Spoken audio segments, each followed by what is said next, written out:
What is going on, my beautiful people? Another day, beautiful Tuesday morning. What are you doing? How are you? Now, a lot is going on in the Buffalo Bills world, like always. We just learned this morning that DJ Moore's contract is not as spicy as it may seem. It's not as negative as a lot of people wanted to say that it was. When they originally traded for DJ Moore, just came out that his contract is actually not nearly as lucrative as far as a dent to the salary cap as one would have originally thought.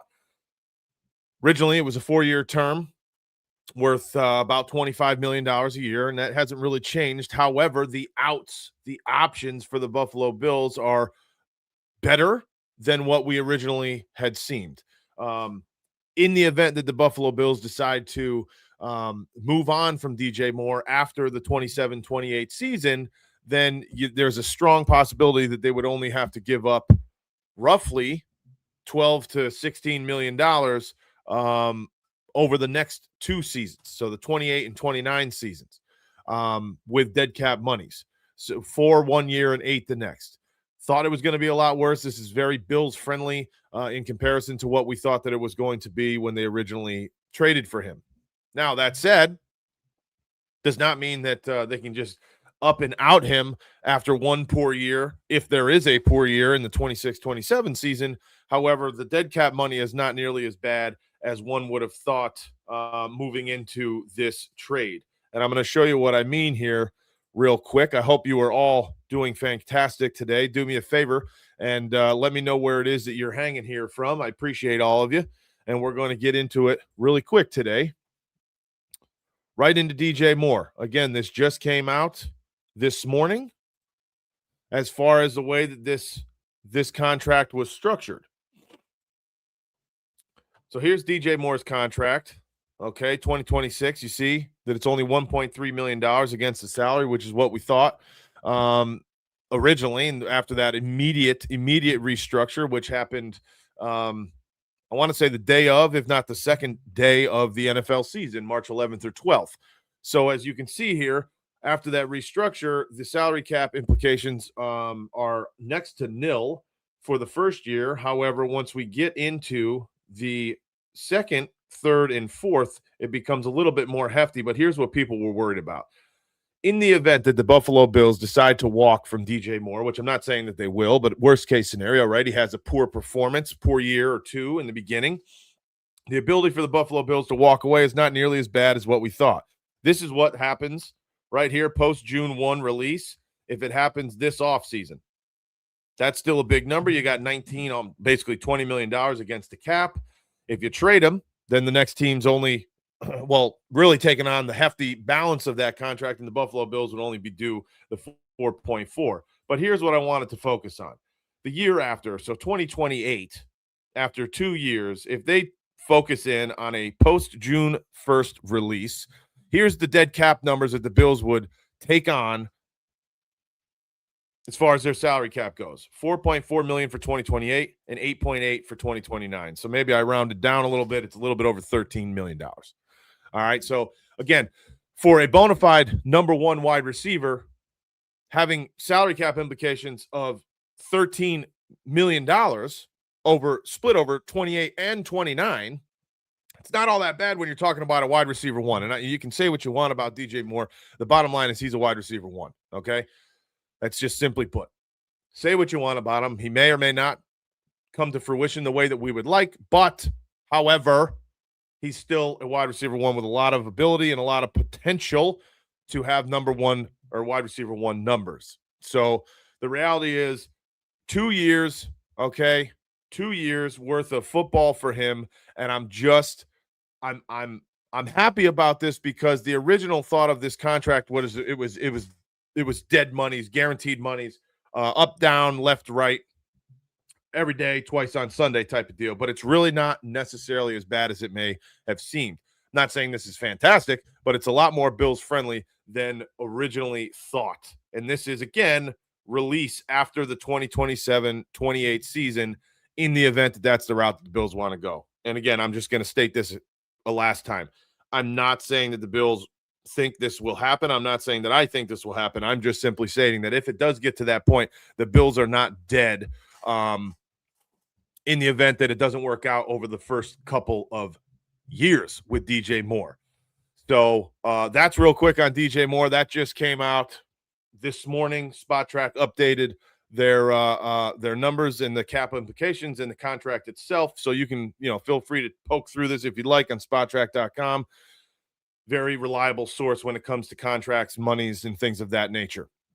Before we go any further, first of all, thank you all for hanging out with me today. As usual, if you are not, please subscribe and follow the channel here, as we are trying to get to 500 subscribers on YouTube and take as many as we possibly can on TikTok as well, trying to get the shared screen possibilities on TikTok, which we don't have yet, but help me grow, help us get to our number. Once we reach 500 subscribers on YouTube, we're giving away a jersey to a random winner. Just must be subscribed to the channel. It'll be completely random, and what we're going to do is we're going to give away a jersey of one of the new roster spots to the Buffalo Bills from this offseason. Who it is up to you, but it must be a new Buffalo Bill to the roster. You have plenty to choose, plenty to pick from at this moment. You got Bradley Chubb, you got DJ Moore, you got D. Alford, you got DJ Gardner-Johnson, Geno Stone. I mean, shit, Kyle Allen if you'd like, but it's up to you. Somebody's got to be new. We can even throw in the draft picks from next month. Although I would like to say that I hope that we can get to 500 before the draft.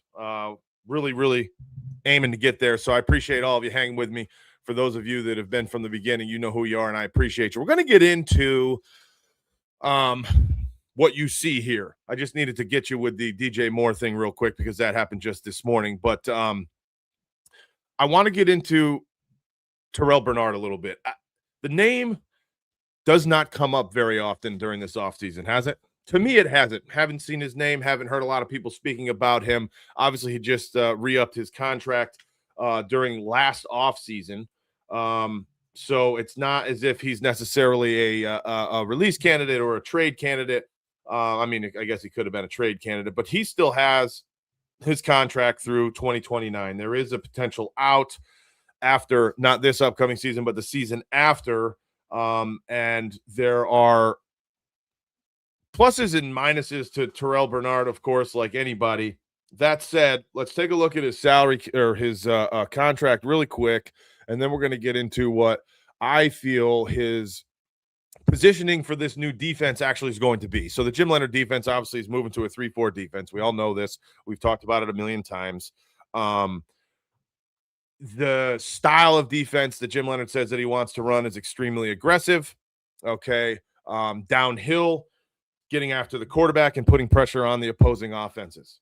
Not the other way around, not allowing teams to make us, be complacent and or react to them.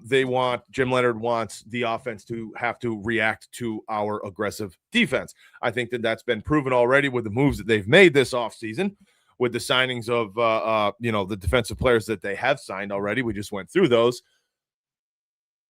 A question mark, though, right now, one of the bigger question marks is the linebacking crew. I mean, right now under contract, you have basically Dorian Williams and Terrel Bernard. Matt Milano, free agent. Shaq Thompson, free agent.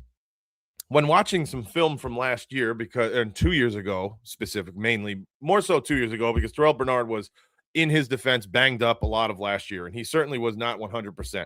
No matter what kind of film that you want to watch, you don't see Terrel Bernard at 100%. It's just the bottom line last year. Okay, so whether that's me giving him credit or, taking it easy on him, giving him some grace, or if that's just going to be the reality and he's never going to be 100% of what he was a couple years ago when he had, I want to say 30 tackles or so in 2023. I think it was 100. It was actually 143 combined tackles, 84 solos. And then 2024, he had 104 tackles, 55 solos, 25, obviously a down year, 65 and 44. So he was banged up. He was hurt. And even when he was on the field, he missed a lot of tackles.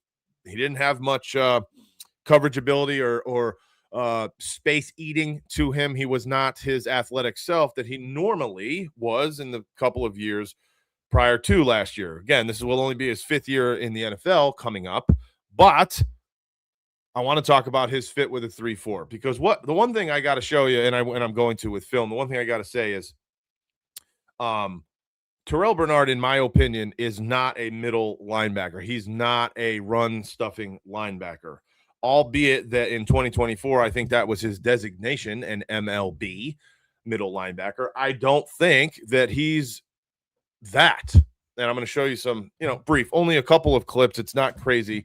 But I'm going to show you why I don't think that he's the run stuffer that's necessarily the answer. You fill your defense like the Buffalo Bills have thus far with athletic space eaters. Not space eaters, but gap fillers as far as speed goes, chasing down the ball, flying at the ball, side to side, east to west. You still need somebody that is going to fill gaps in the run game.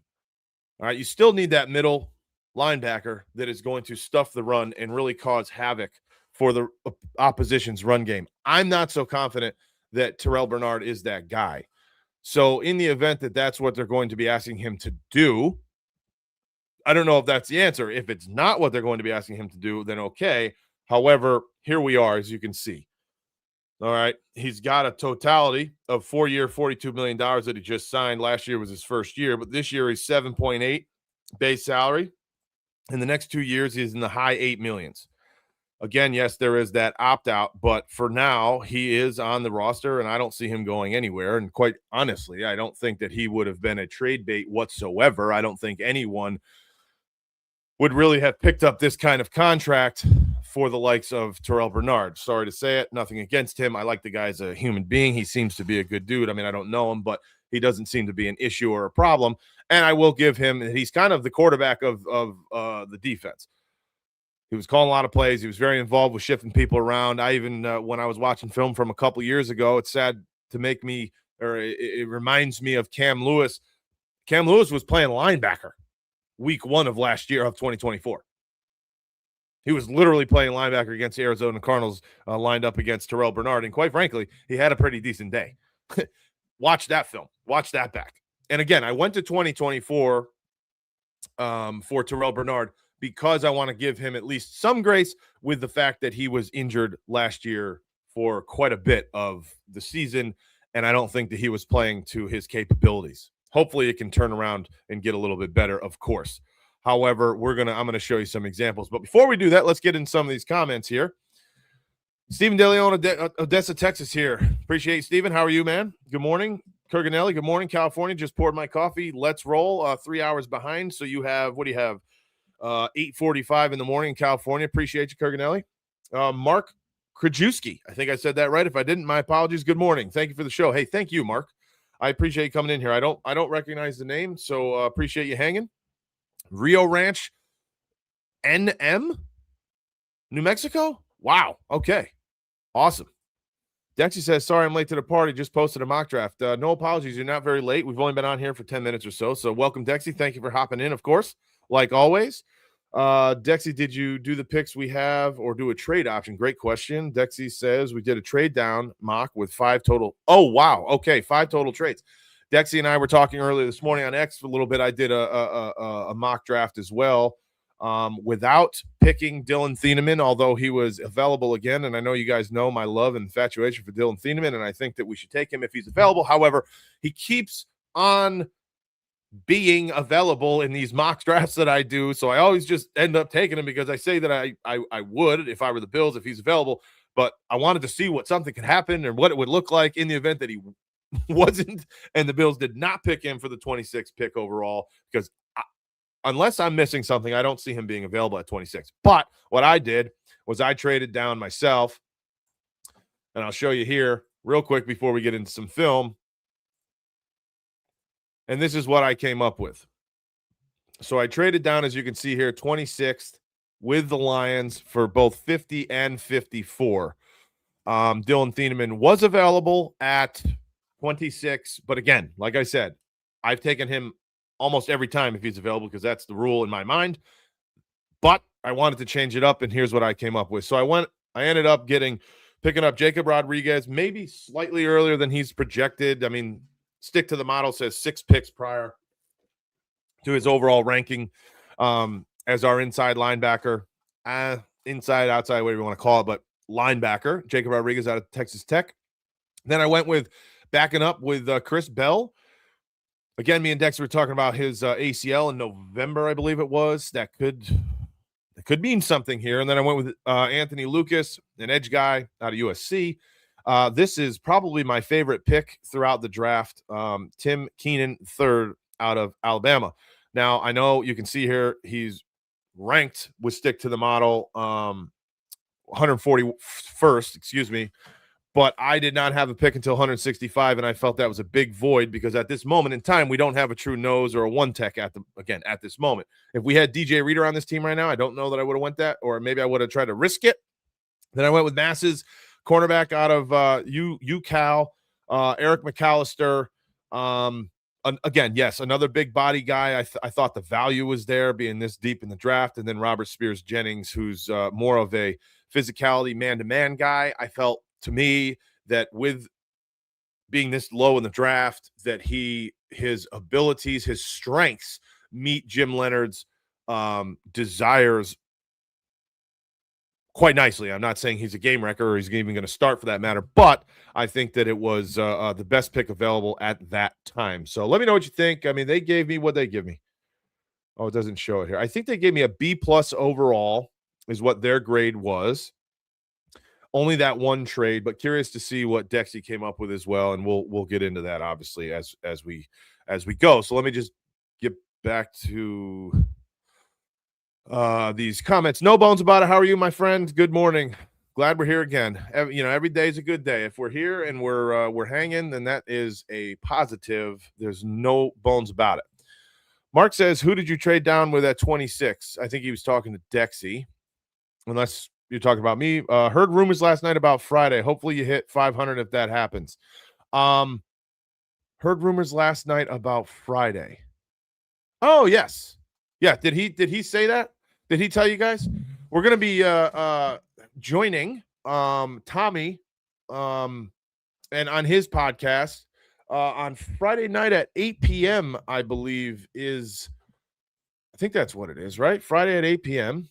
Let me just make sure that I have this correct so I can tell everybody the truth here.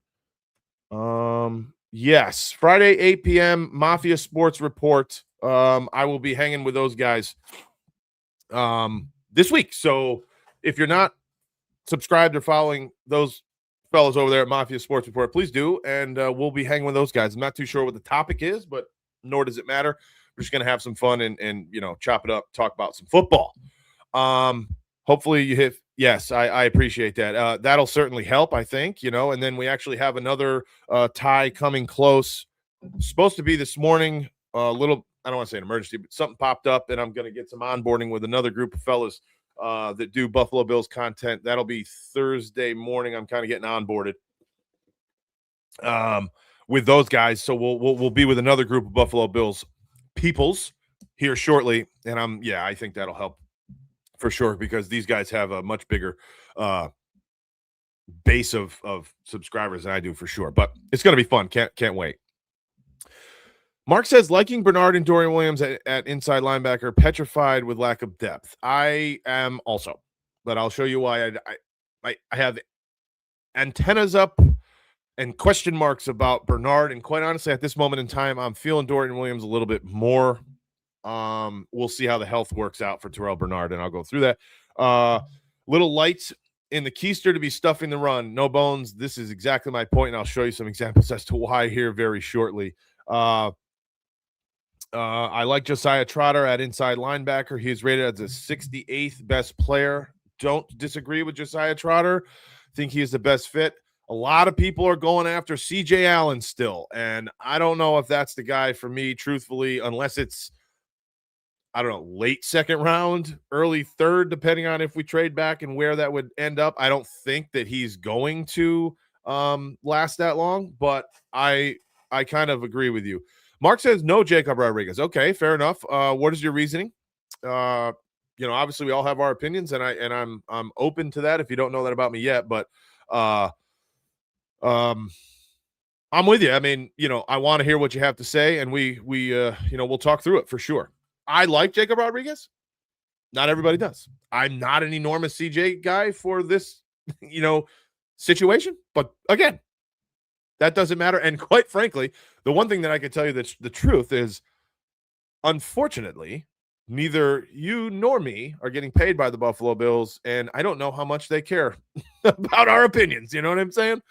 But that's why this is all fun. We're hanging out here talking football. That's what the best part about it is. If you want to pull my mock draft and talk about it, you can. Awesome. Yes, we will. Did you post it on X? I didn't see it because I've been kind of getting ready doing some film this morning. But if it's up there, we'll pull it up for sure.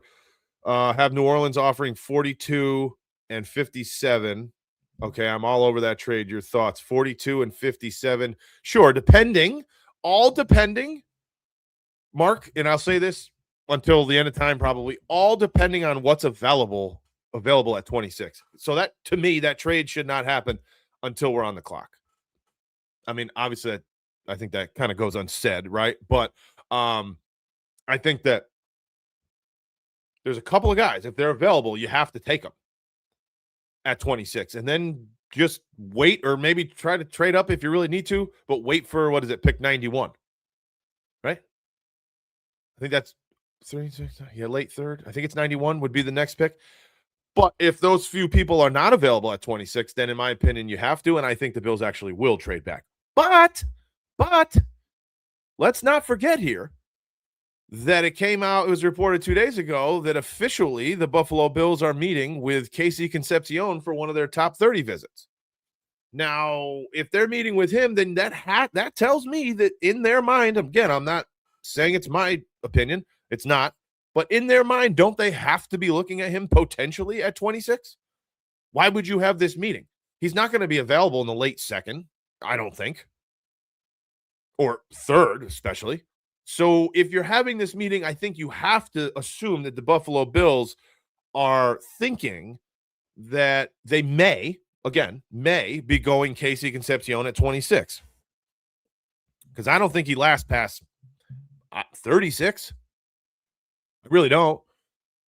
Mark says Jacob Rodriguez is small, not as athletic as Bernard, and won't hold up against the run. Well, Bernard, if he gets healthy and he can completely recoup, then he's pretty athletic. But what we saw on the football field last year was not athleticism, unfortunately. Got Malachi Lawrence at 42 and Trotter at 73, not 57. Oh, okay.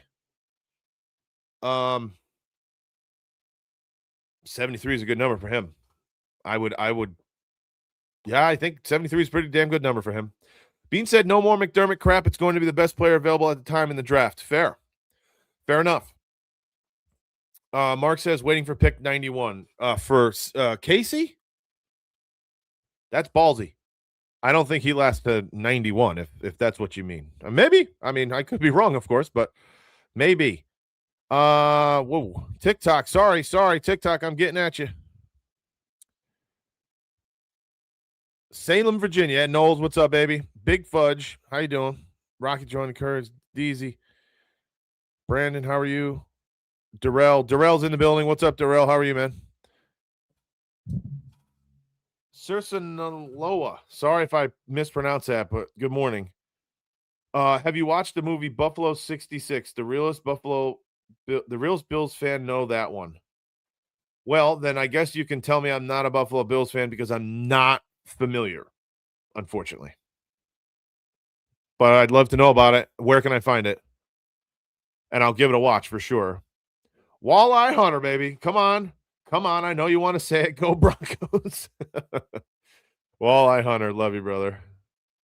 Jaden Daniels, Charger City, says Jaden Daniels. I think the lack of additional linebackers at this point may point to draft strategy, Knowles says. It's very possible, absolutely. I mean, nothing's happened and no one's signing our guys, so that tells you what the NFL feels, right, I guess, kind of. Do you think there's ever a world the Bills want to completely reset? Not saying I'm for it. No, not right now. I think this is as close as you can get, and I think they're actually, to some extent, resetting the defense and how they're going to be going about their business, for sure. Tara says, go Bills. Go Bills, Tara. Flash goal. What in the hell does that mean? Oh, that's right. Start the flash goal. Don't know what it means. Oh, roses? Roses or something? We need roses. Roses. TikToks tell me I need roses, baby. Ace J, how do you think our cornerbacks will transition from zone to man? Well, I don't know how much man they're going to be playing. They're going to they're going to be playing more man than they have in the past. I would have to assume that. Yes. But let's just keep in mind every team in the NFL plays more zone than man. But I think Maxwell Harrison is kind of built for man, and I'm still in CB 47's camp, no question. And here's the biggest thing about man defense, though. If you can get consistent pressure on the quarterback from your D line, man defense becomes a hell of a lot easier. So if we can get Russo and Chubb and maybe another edge guy to Michael Hoyt, Ed Oliver's from up the middle, to put consistent pressure on the quarterback, which is what we've been lacking for 7 or 8 years.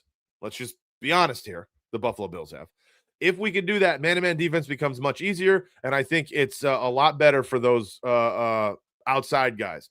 Now, you throw in D. Alford, and hopefully you sign back Trey White, and I think you got a pretty good quarterbacking crew, if I'm being honest.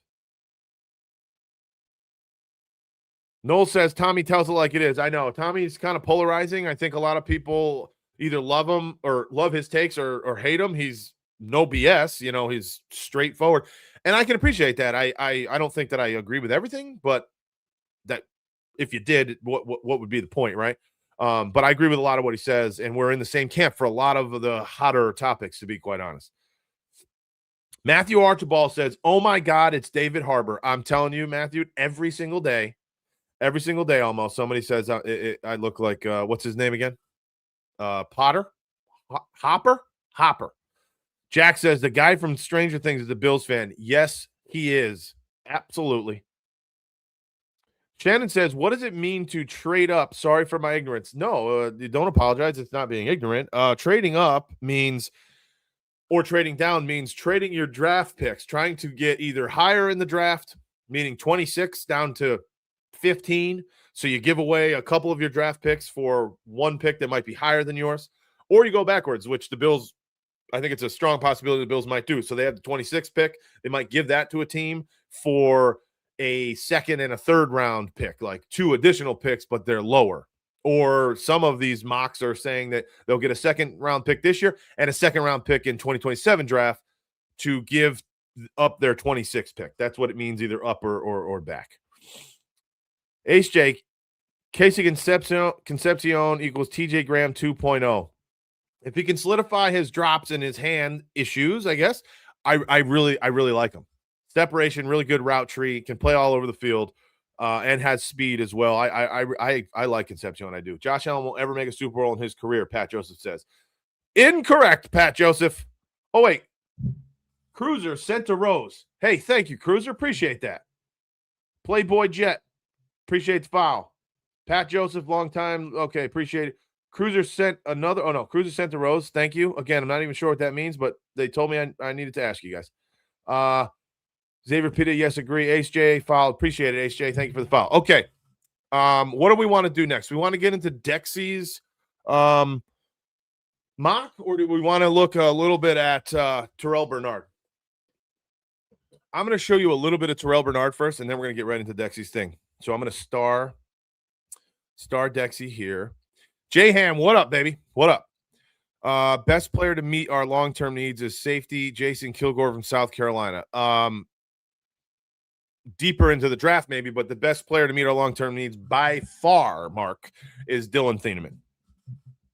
Pairing him up with Mr. Bishop long-term is scary for the rest of the league. Can we all just laugh at Kansas City for giving Travis Kelce the ridiculous extension? Well, Stephen DeLeon, at first glance, I chuckled, but then when it gets broken down, it's not nearly the what was it, 3-year, $54 million deal that it looked like. And if you'd like, at some point here today, I want to get in some other things, but we'll okay, so it's not been I don't know that it's been updated yet, but it's not nearly that $50-something million deal that it appeared to be on its face. I don't want to say thankfully. I wish that the Chiefs had actually dug themselves into a massive hole. Okay, so it came out that it was 3 years, 54 million. However, I think it's 2 void years. We'll get into that, but yeah, he does not actually have another 2 years and 40 million coming to him after this season. Trigger date next June, strictly for cap purposes. Yeah, we'll get into that. We'll get into it in a little while, but it's not as bad as it seemed. I'll give the Chiefs that. That would have been kind of ludicrous if you ask me, but it's not quite there. So Kilgore 6'1", 219 safety, 4.4 speed, 156 in the 10-yard drill, 36-inch vert, 997 RAS. That's pretty strong for sure. That's pretty strong. Perfect long-term compliment. Okay, so now you got the Toledo guy. Oh my word, what the hell's his name? It's a hyphenated last name that I would take in front. You have Thieneman as well. Dexy says, I like Kilgore, but there's 3 guys. Okay, so he's even going with 3. I'm thinking at least the 2. I mean, and then the other top 15 guy, of course. Dexy, which safeties do you which safeties do you like more, assuming we don't go safety until 91? Oh, okay, I got you. We need a linebacker. King Eaton, you're not kidding, and that's why we're talking about Terrel Bernard in about T-minus 13 seconds. I didn't get the notification you were live for some reason. Got lucky just seeing you live on YouTube's homepage. Hey, no worries, Ethan. You're in here, so let's be thankful. You found us. You found us, Ethan. Caleb Downs, yeah. Thieneman, Zaki, Wheatley, and Bud Clark. Oh, Bud Clark. Would you take Clark over Kilgore? Oh, apparently. Yeah, it says number 5. All right, let's get into a little bit of Mr. Bernard. Here's what Mr. Bernard shows to me that I'm not so thrilled about. Again, 2 years ago, folks. Okay, this is not 2025. I'm trying to give Terrel Bernard as big of a benefit of the doubt as I can. So I did not want to use his banged up season of 2025. Johnny Black, hey man, I appreciate you, brother. I at Highmark 2023 or 2024. So I'm a hat freak, but I saw this thing and I love the yellow underneath. But I saw this thing and it just fits me perfectly. I'm a baseball guy in my past, so I'm a hat freak, love flat brims, and I thought the color and everything was perfect.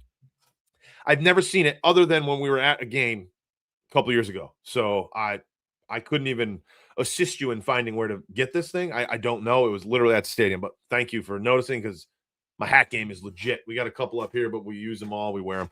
We got a wall downstairs, hundreds and hundreds of hats. Okay. So 2024, this happens to be week 1. So obviously as healthy as he's going to get, right?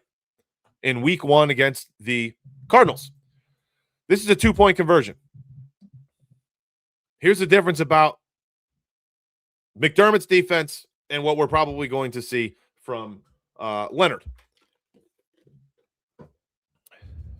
Weak side, you got this big gap. This is like a 9 position out here by Russo. Jones, Oliver. I'm thinking that's AJ Epinesa, and then the 2 safety. Well, a CB and a safety and wrap outside. Now, here's the thing. Bernard and Dorian Williams, both relatively undersized for being these middle backers, but we'll see what happens.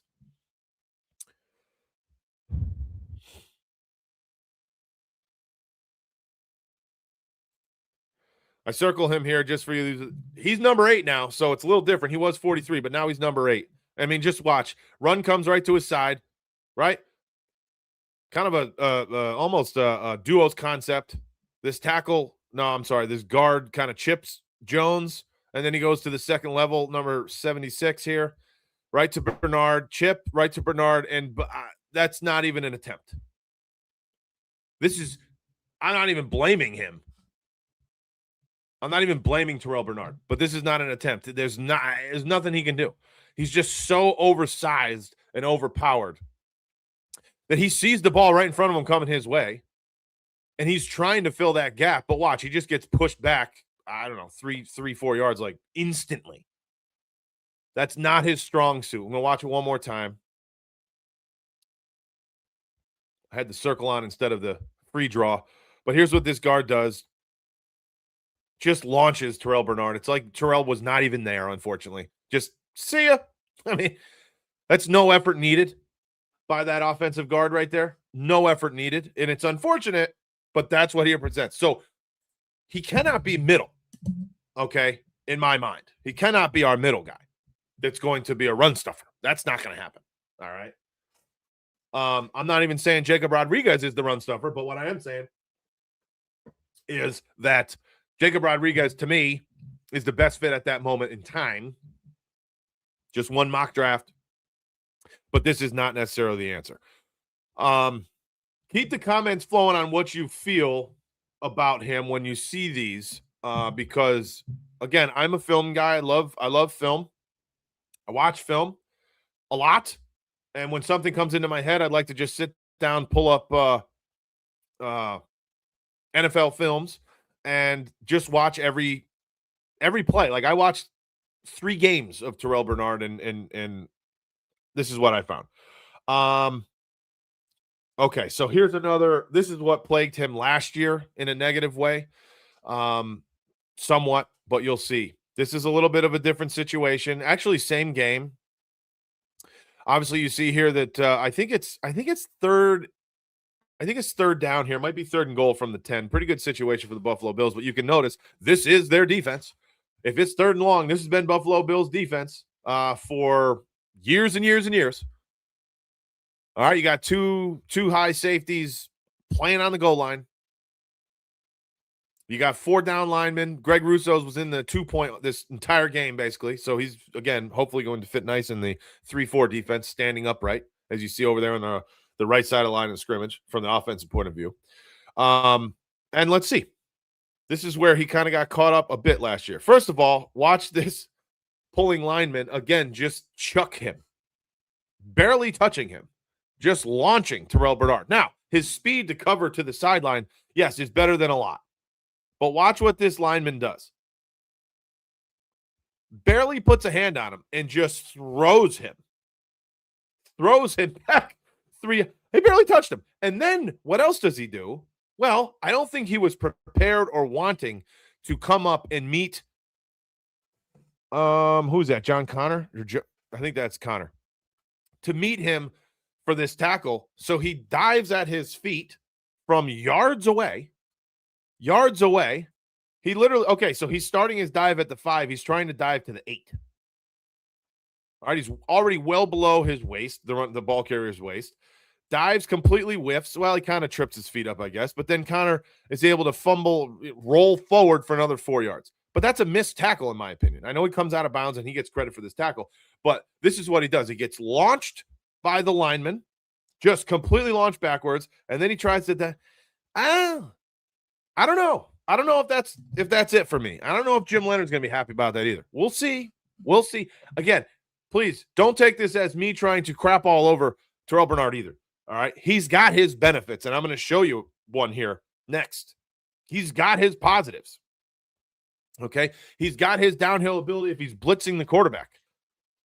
All right. He's got his fly-by overnight speed when healthy, though.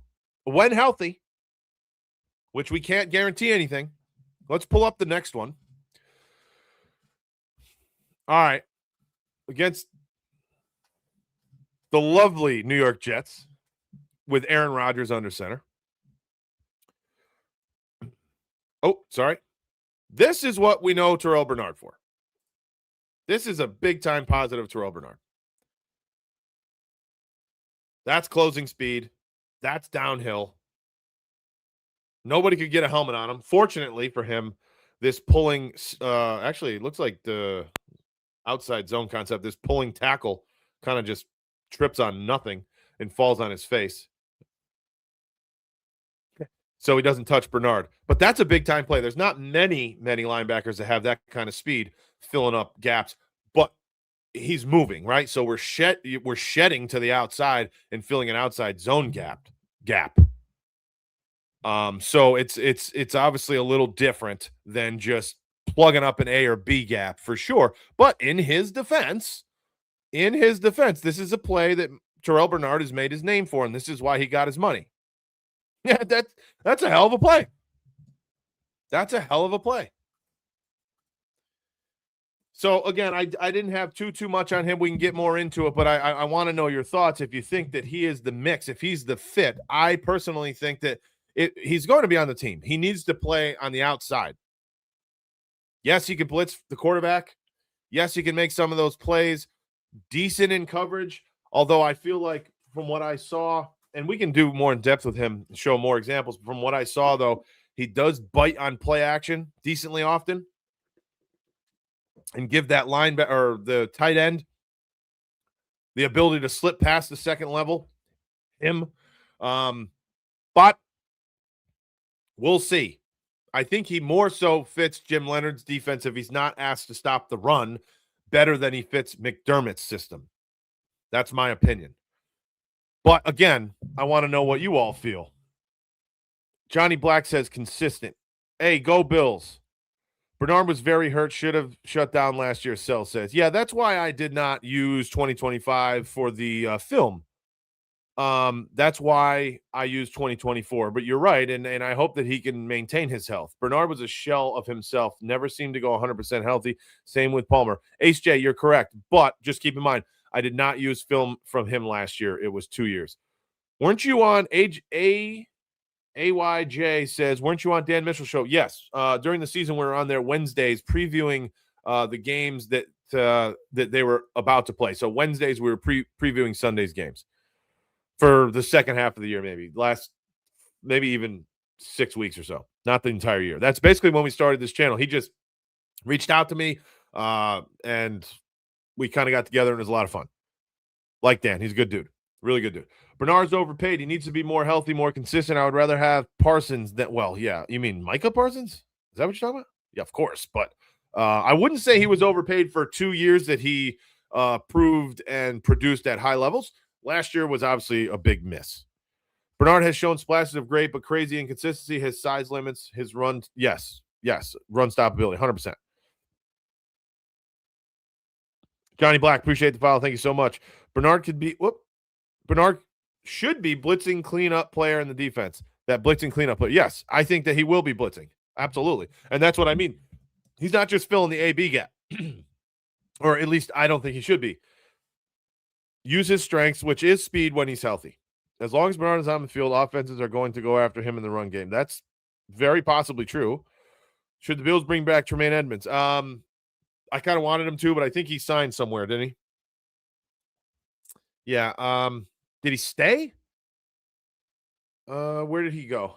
He might have even stayed.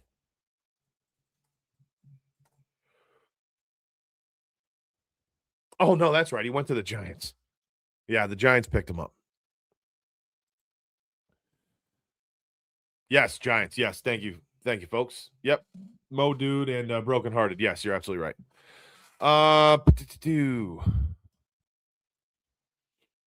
think I missed it. Is anyone is worried? Okay. Is anyone who is worried if Bernard will work in Jim's in? Go watch college tape. He played in this type of defense. That shows how he'll be most likely used. Yes. Fair enough. I mean, you're absolutely right. He's undersized but can cover, so he has some value. King Eaton says. Exactly right. Exactly right. Bernard will be used more as a blitzing middle linebacker. Yep, just like we're talking about, 100%. Audio.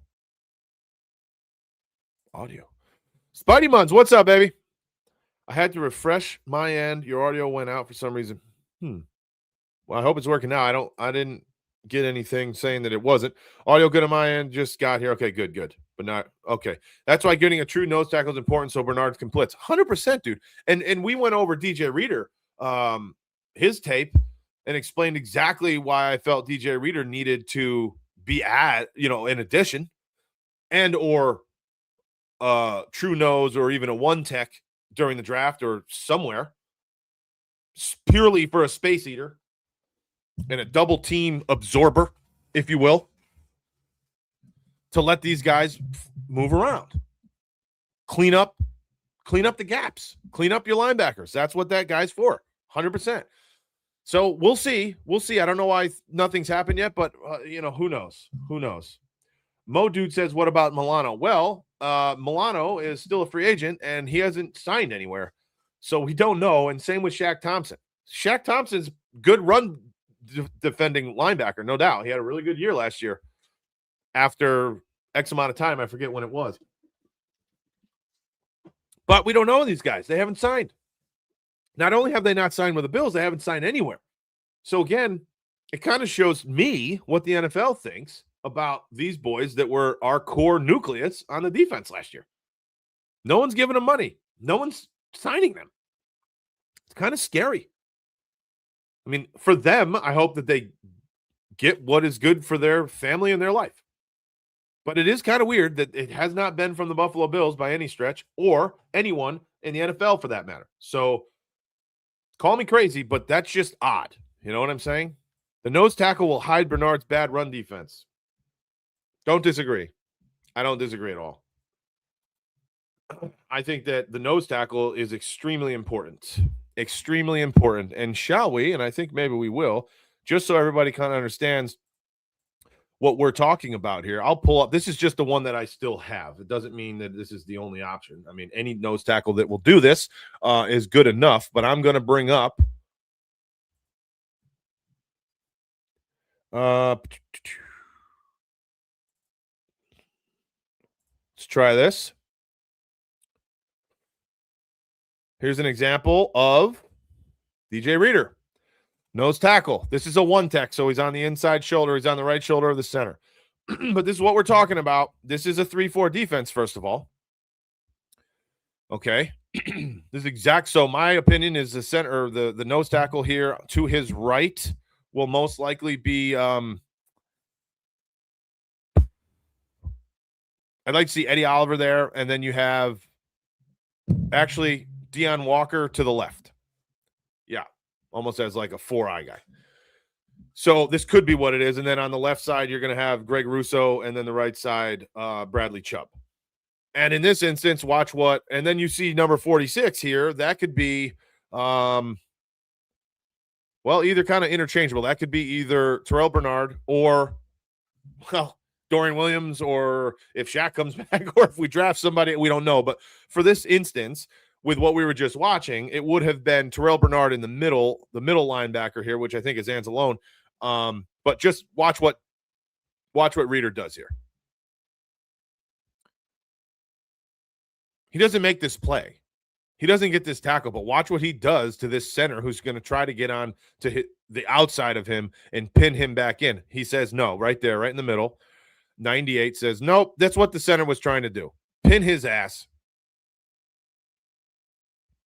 He says, no, thank you. And he just completely pile drives this guy into the running back. And then who makes the tackle?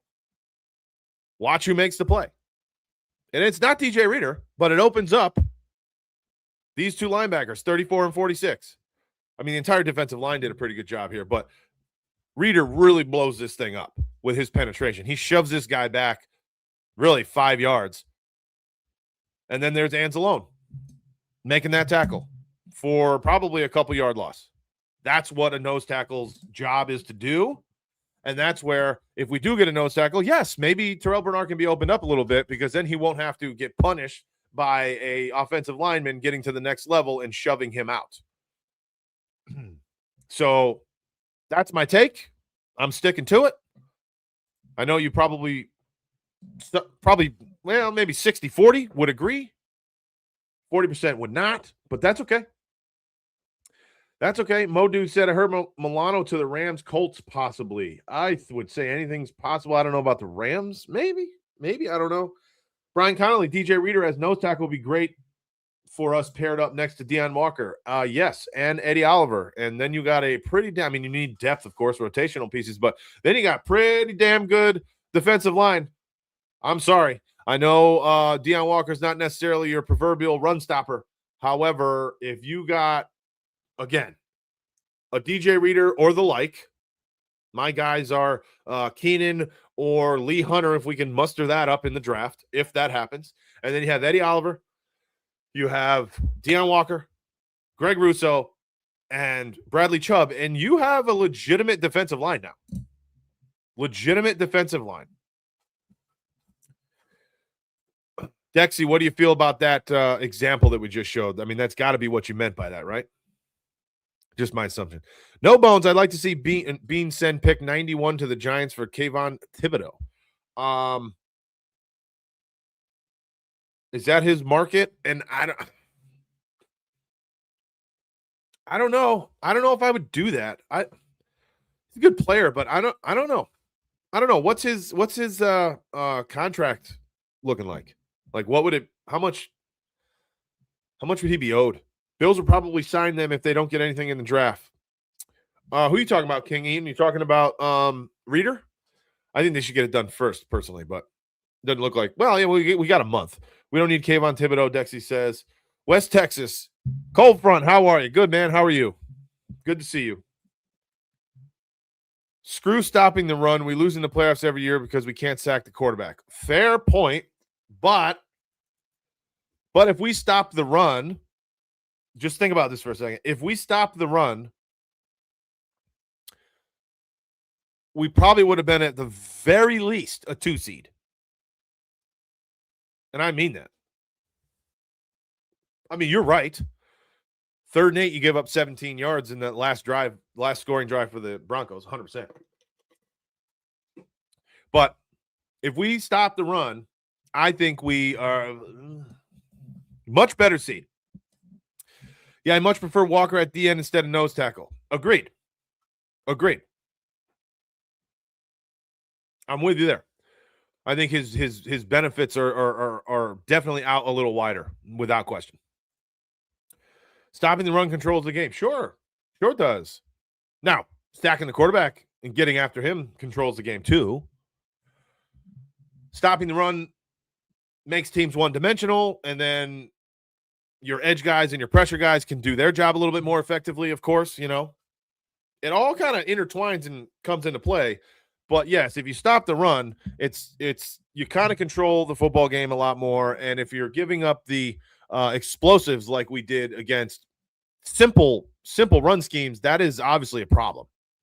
I mean, look at some of the games we lost. If we didn't turn the ball over, obviously, even with our lack of run defense, we still would have won probably 2 to 3 more football games. But even with the turnovers, if we just simply did not allow 200 yards on the ground against the Falcons, the Dolphins pretty much had their way with us. It's just a different atmosphere. And to me, it's extremely important to be able to do that, although it's important to be able to do everything. All right, let's take a look at Dexy's mock. Let me get back up here. Let me see here.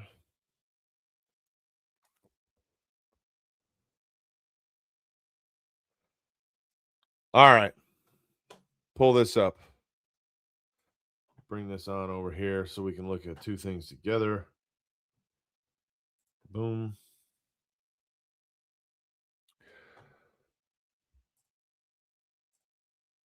Sharing the screen.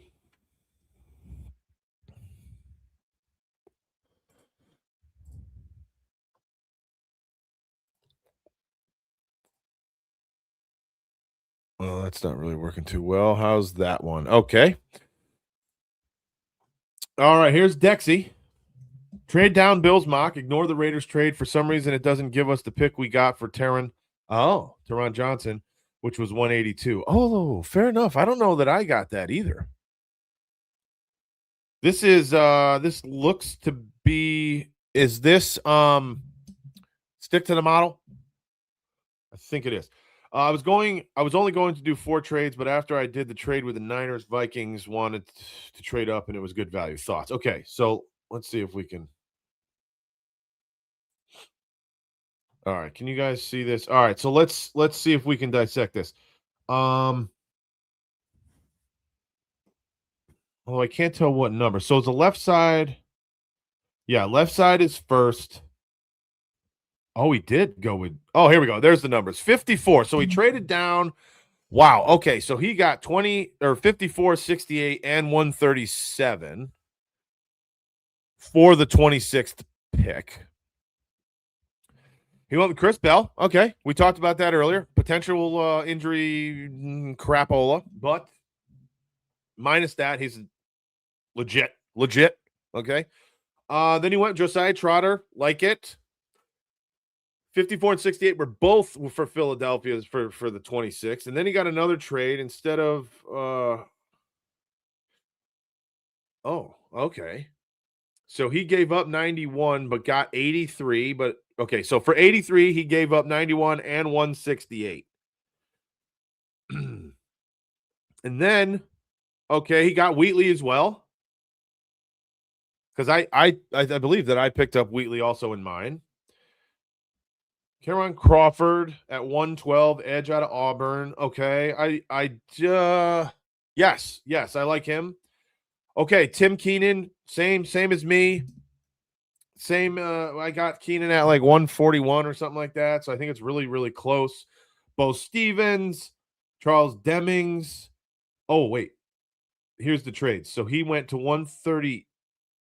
Oh, he gave up 138 and 139. From 137, 165, 27 fifth rounder. Okay. Oh, and then he gave. Oh, no, he got. Okay. All right. So that's how he had 139 back.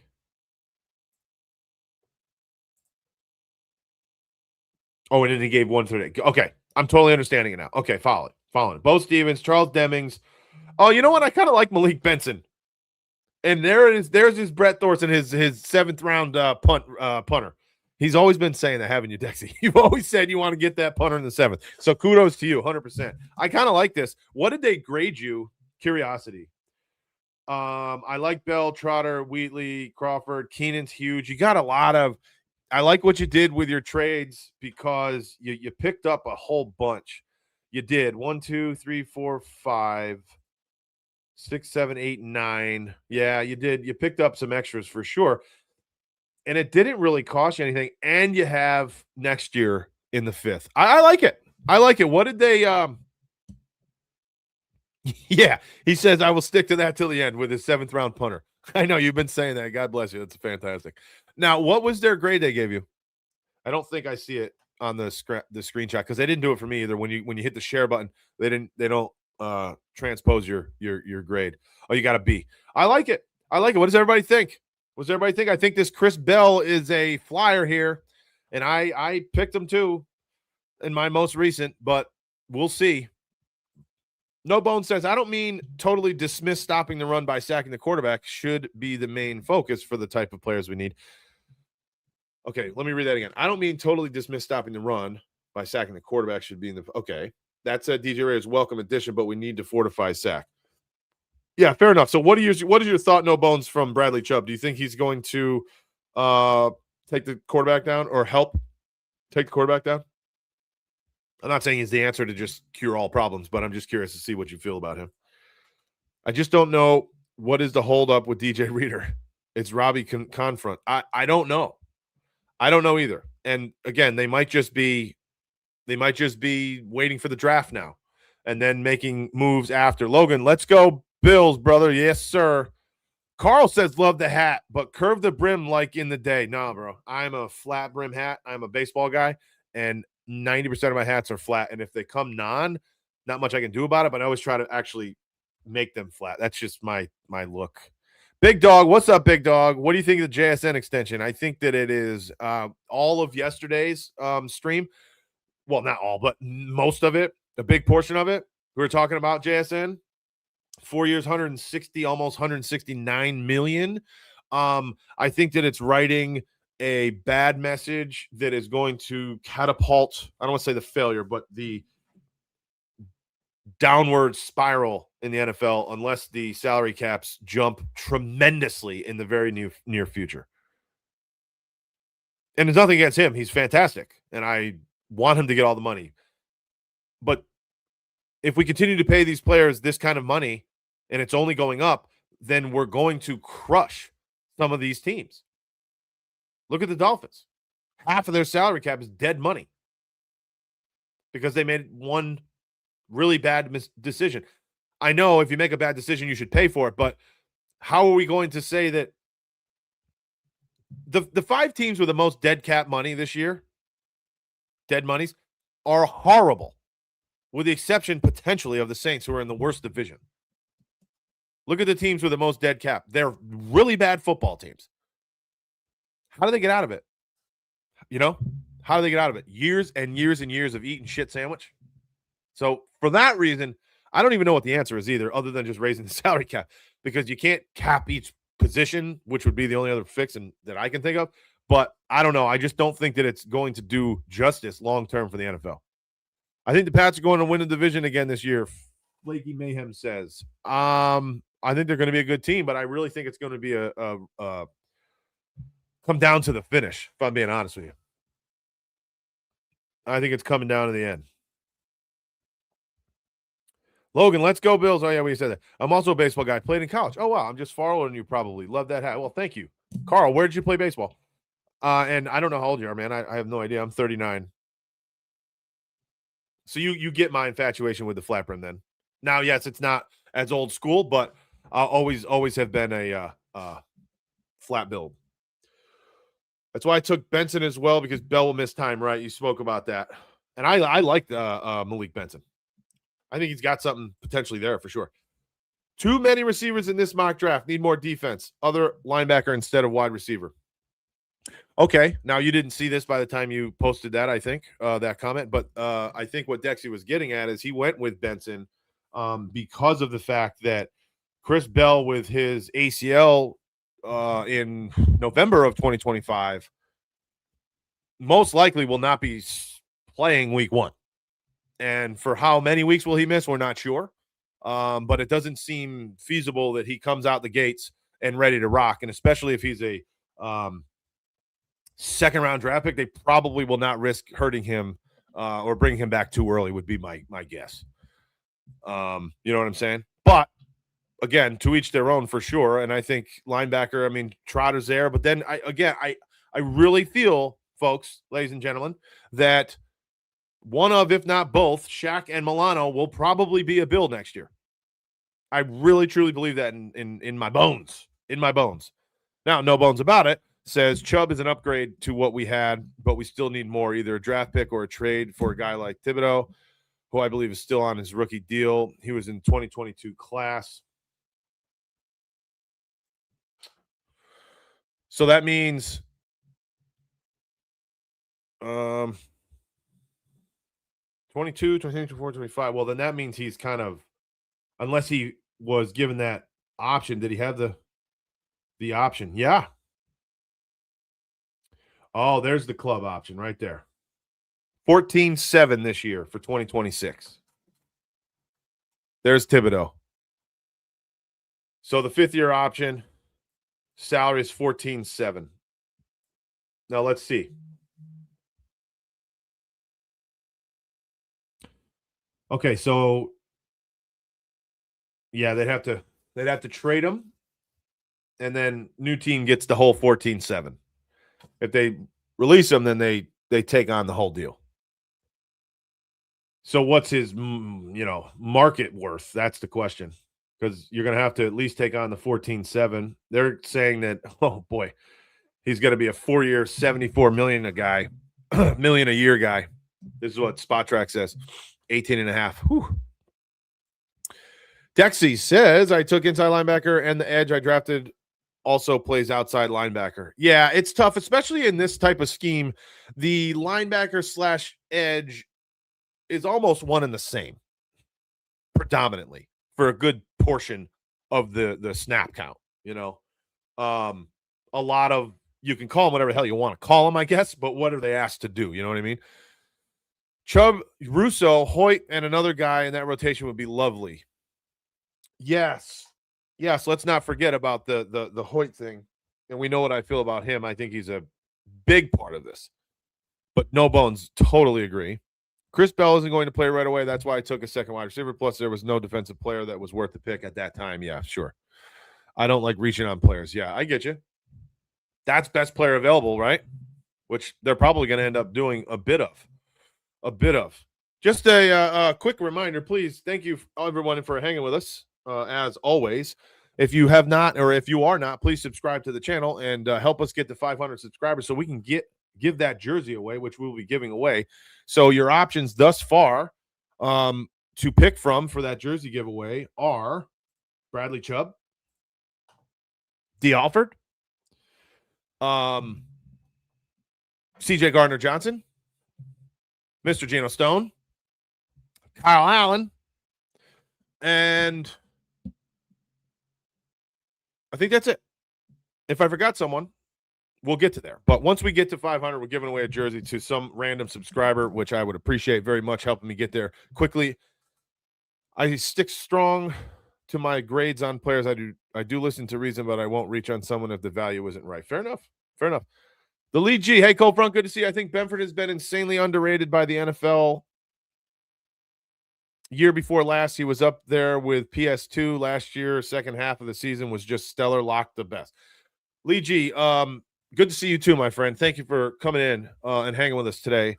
It doesn't bother me that people don't speak about Benford much. The thing with cornerbacks is, a lot of them just get graded upon interceptions, and turnovers, which obviously I mean, we all want as many turnovers as we can possibly get for sure. But the way I look at corner is, if you don't hear their name throughout a game when you're watching a game, then they're doing something right, if I'm being honest. Because they're just shutting some things down. The ball's not coming their way. They're not giving up any receptions, any additional yards after catch, or what have you. So they're doing pretty well. It's almost like an umpire or a referee. If you don't hear anything about them, that means they're probably doing their job and they're doing it well. You know what I mean? So Benford to me was excellent. Yes, especially the second half of the year, really turned it up with a bunch of turnovers. I think it started in the Pittsburgh game, and then we went, obviously, Cincinnati with the pick six. So, and then he returned. He was the one that returned the fumble, I think, against Pittsburgh for a touchdown. So the guy played really well, and there's no denying the fact that he is one of the best out there, in my opinion, even though he might not have 5 or 6 interceptions a year. That's okay. First week after the draft, I start watching tape on the next class before the college season, then update my list and grade it. Wow. So you got, what do you got, like spreadsheets and stuff, man? That's awesome.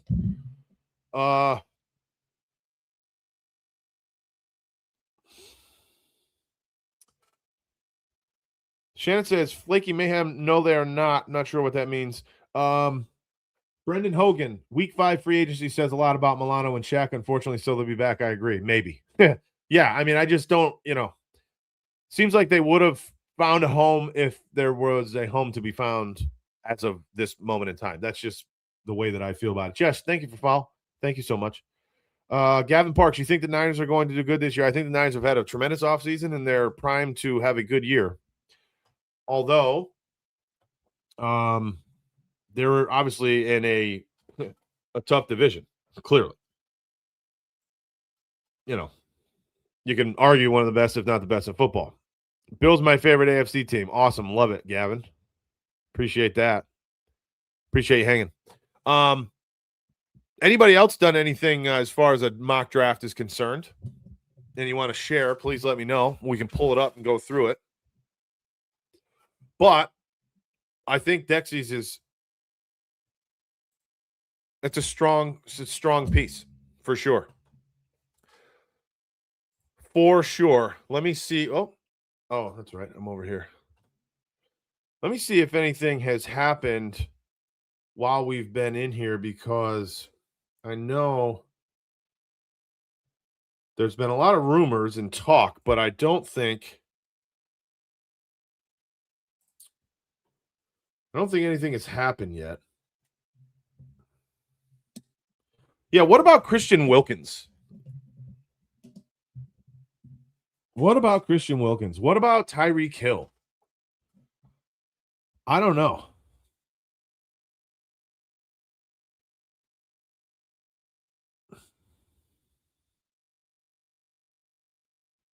Yeah, I mean, that's still out there.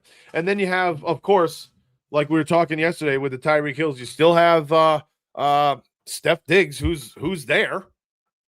He's there. Not saying I love it, but he's there. Brandon Cooks, there. What's happening with him? Don't know. Sipey says, go Pats. Oh, boy. Gavin says, I like the Mike Evans pickup, but he's old and we're already injury prone. Yeah, but it was 1 year, 1 year of injury. We'll see if he can bounce back, stay healthy. And if he does,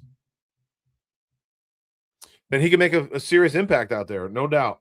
And they obviously, their medical teams and everybody else must feel pleasantly confident, right, that he will be able to produce. Oh, Vikings Nation says, this was yesterday, but I'm just reading this now on TikTok or X, excuse me. Let me share this with you.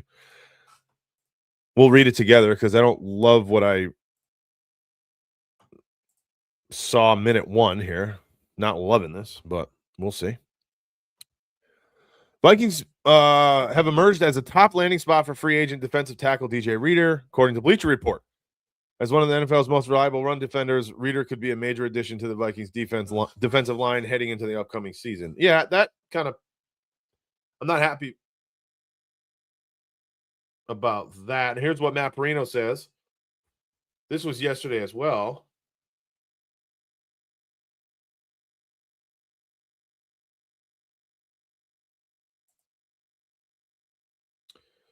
So this is an article, Syracuse.com by Matt Perino. Oh, he quoted. So hold on a minute now. Brandon Beane quoted. We're shopping the very low end of the pool right now. I did not see this, folks. The Bills currently have roughly $13 million in salary cap space. Oh, right after Vandermark went to the Vikings. They didn't match the 4.2. Oh, I don't have a – okay, so that's all we get. Anyway, they're shopping the low end of the pool. Is DJ Reader considered low end? Don't know how they feel about that, but maybe. Not sure. But I think he's a viable option and is something to look at. Obviously, we all know what I feel. This year, my scouting was a little pointless with the new scheme. Fair. Yeah, I mean, you didn't know that was coming, right, from last year, but it was still fun. Yeah, you're on top of it, my for sure. Well, to be fair, I'm good with it too. He won't get a massive contract against the cap, but will still perform amazing for us. You talking about DJ Reader? I think the lead G. I think that's who you're talking about. 49ers last playoff game made me lose all hope for them. Yeah, it wasn't all that pretty, to be honest with you. Yes, no bones. Christian Wilkins, according to reports, have been contacted by 26 teams. Yes, and then there was some talk also that tweet was basically written by his agent and maybe not 100% validity to that tweet, saying that almost every single NFL team has reached out. So it's tough to tell. Who knows? Hasn't played all last season, is still dealing with injury. Not a fan of that. Yeah, Dexy doesn't like his injuries. Not that any of us do, especially after the last year, watching how many times our guys went down. Goodness gracious, you know what I mean?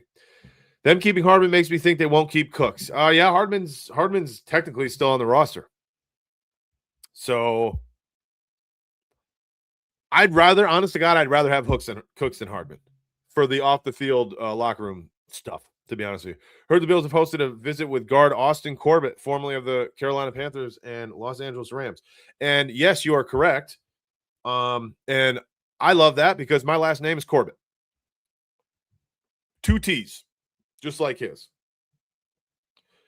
So my kids have already told me, well, we're all going to have to get Corbett jerseys now, right? Yes, you're right.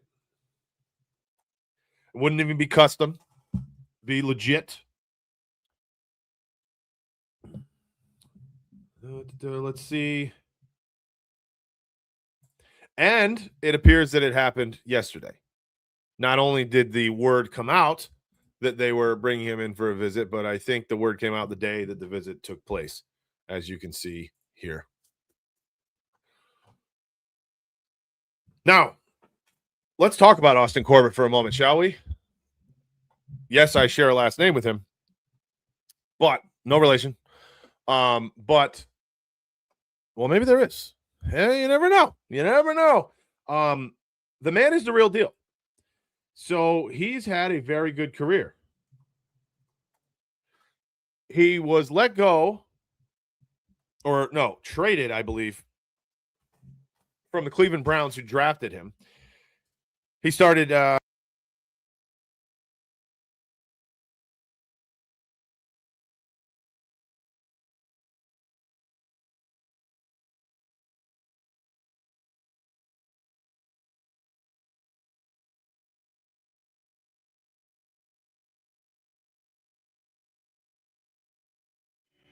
sorry, can you hear me? Sorry about that. He I don't know what part you didn't hear, but he was drafted by the Browns. He only played a few games for the Browns, started 8 out of 20 plus games, then was traded to the Los Angeles Rams, to where he started 50 games in 3 years, 2020 through 2022, and he won a Super Bowl. And then he went to Carolina and started all but 2 games that he played in, which was this year. He started 11 out of 13 games. So the man has got a lot of snaps under his belt. Primarily center and guard are the snap count that he's played in the positions that he's played primarily. So I don't know if he does get signed, which I'd love it. Again, just purely because of the name thing. Well, no, I actually think he's a very good football player as well. But if he does get signed by the Buffalo Bills, I think it's actually a competition between him and Alec Anderson for that left guard situation. I could be off here. I don't know that for sure, but I don't think he would just be coming in as a pure depth only. I really do think he'd be coming in with a chance and a shot to be playing football on a consistent basis at that left guard position. What say you? I know he's not necessarily a household name, but he has been a legitimate offensive lineman for many, many years. Again, started in Cleveland. For whatever reason, he got at the short end of the stick, in my opinion, because if he's traded and immediately starts 50 games in 3 years and wins a Super Bowl, Cleveland, what are you missing? I mean, that franchise is obviously known to kind of shit themselves in many, many different scenarios. All right. So I have to chalk this up to being one of them. I don't think this would be a bad move whatsoever. Quite frankly, I think it'd be a good move for the Buffalo Bills. And I don't think that it's only depth. Although he's on the older end of things, he's 30.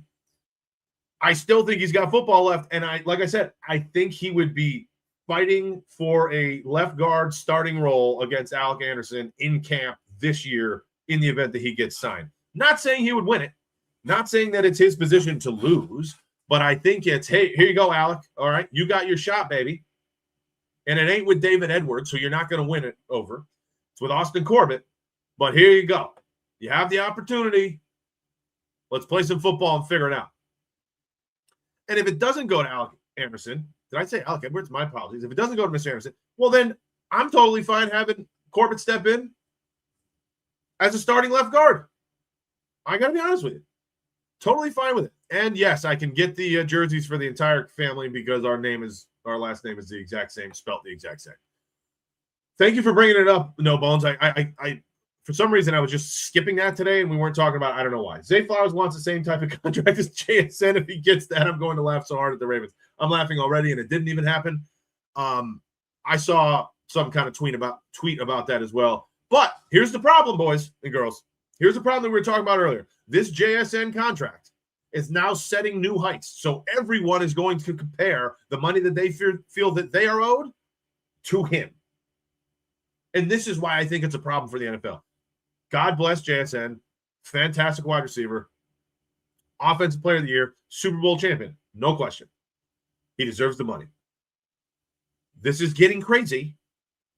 And now the wide receivers are damn near close to the quarterback monies. And where the hell are we going? Where are we going to go? Where's the NFL going to go unless that salary cap maintains its increases in the same percentage world as these salaries are increasing, which seems like every damn day. All right. So I'm skeptical of the money that these fellas are about to get. All right. So we'll see. We'll see.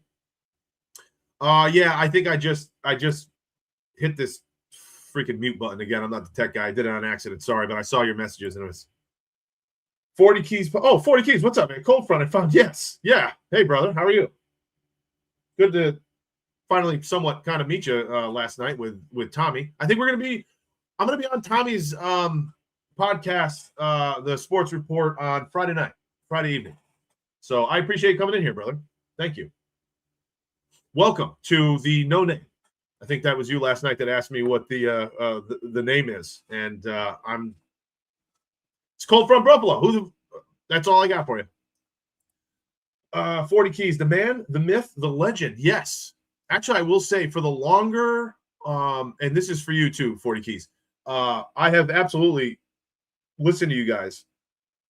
For the longer versions, I appreciate your insight and your guys' input. I know a lot of people don't really like it because I think you guys go for hours at some point, sometimes. And I like the longer versions. Some shorter, highlighted, style podcasts or whatever you want to call these things are good too. But I really like the elongated conversation pieces that you guys do. So I appreciate you, man. Thank you. Thank you for looking and finding us. Man, yeah, the myth, the legend. Bills are hosting LSU strong safety AJ Halsey for 30 visits. Very good player, but confused by it. This is my question. So did you just read that? Let me. Is that up? Did you just see a tweet or something? Although this is my guy, Corbett. I want him. We need another Corbett. My name is Dustin Corbett. Maybe I send him a note and get myself something. You know what I'm saying? But what's up, Bones? Sorry, you guys are talking. Just enjoy another podcast. One of the Mafia's fun. Oh, I appreciate that. No, Bones. Thank you. Love it. Absolutely. Yes. Yep. Appreciate you. Thank you. Yeah, absolutely. You're welcome. So not that you guys need it. I'm pretty sure that everybody that is subscribed to me here is subscribed to you. But if they're not, and anybody here is watching, go find these dudes on YouTube and follow them and subscribe to them immediately, please, because those are some good cats over there, and they have a very entertaining show. The Post-Podium Podcast, I believe, is what it's called. Am I right? It's not the 40 keys. It's just the Post-Podium Podcast, and I think this is it here. So let me just make sure.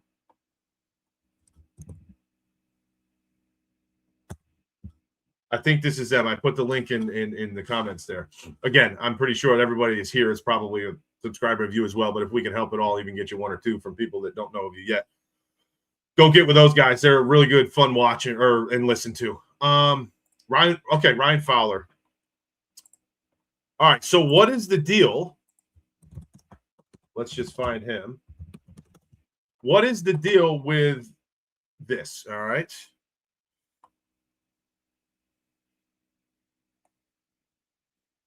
Oh, maybe I'm missing it.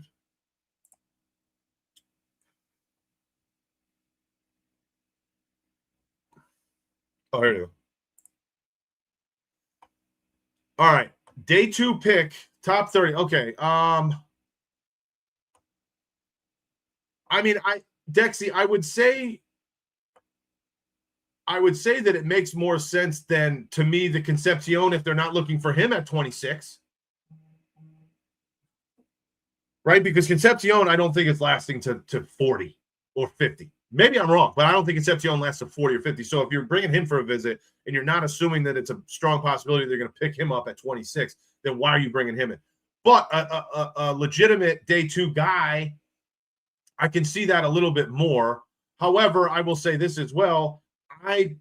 For those of you that have been around, hanging with me for a while, that I feel that Cole Bishop is more of an in-the-box strong safety than he is a free center fielder. I think his best traits are coming downhill, banging bodies, and disrupting things inside the box. Don't get me wrong. I think he's a good cover guy, and he can play, his third or half also. But I just think his best suit would be to be paired with a center fielder. So maybe is that why you're confused, Dexy? I'm assuming that's probably why, because you and me are usually thinking the same and on the same wavelength. So maybe that's where you're coming from. In my opinion, it's a massive overpay for JSN. He was a mid receiver every year until last year, and you pay him $42 million a season. That's just wild. Well, listen, the guy, he's a player. He's a baller. Okay, he's got tremendous ball skills, and he has put the work in.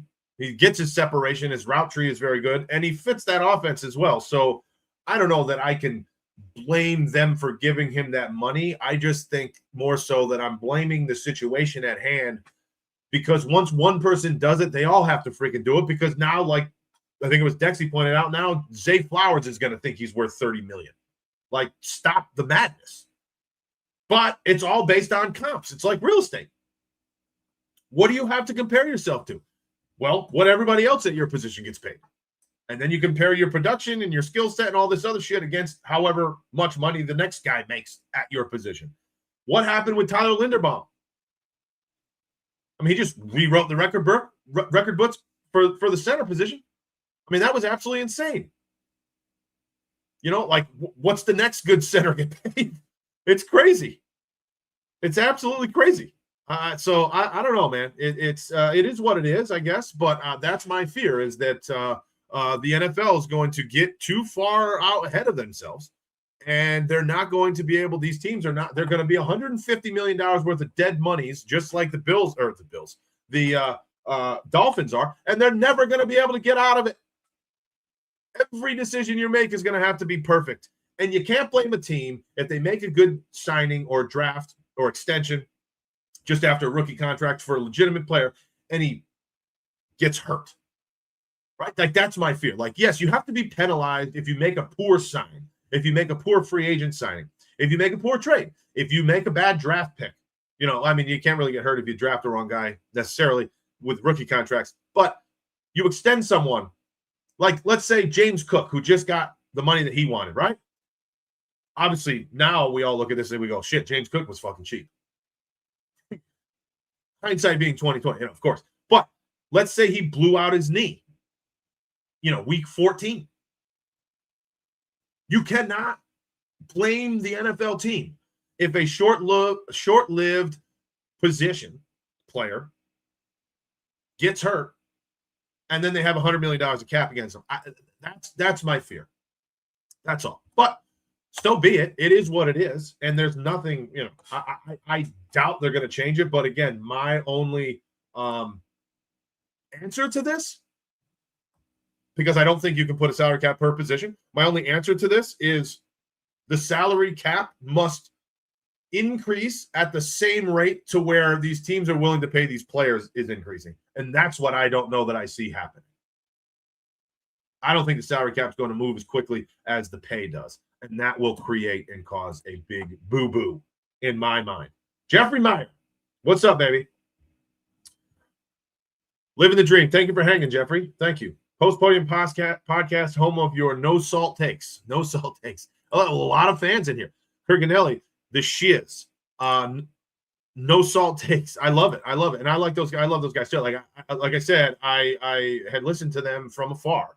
Now maybe we can start to talk and chat with them. But I really appreciate their takes, because it's not just highlight. It's not raid or what do they call it? Clickbait type shit. You know, again, I'm not into this game. I don't really know what all this means, but they just talk real, and they're smart. I mean, they know ball, and they go through things a little bit more analytically than some do. And I can appreciate that, because that's kind of where my mind goes often. I meant confusing because Cole's in the box. Yes. Thank you. Thank you. Dexy, I figured that's what you were talking about. And that's where my confusion would play as well. Our guy, Dylan Thieneman, kind of plays both roles, and he's a really good free safety as well. That's why I think it's such a good fit. And Gardner Johnson is only on a one-year deal. Will he provide the ability for the Bills to want to extend him? Maybe. We'll see. Stone's obviously probably, you know, he's not the long-term answer. But I just love to see, especially if we're going to go young guy in the draft, I'd love to see a free safety that could be paired with Bishop for, 5 years. So I'm with you there. I'm 100% with you there. Ethan says, just to subscribe to the post-pod. Awesome. Awesome. Hey, man, 40 keys. We got you one, brother. I'm trying. I'm just small. Don't kill me. Don't kill me. But we got you at least one. Ethan Davis just subscribed. Trying to help. I'm not the guy to come to when you're in dire straits because I'm just a little guy, but we're doing our best for you. 40 keys in the building. Derek, 40 keys in the building. Derek,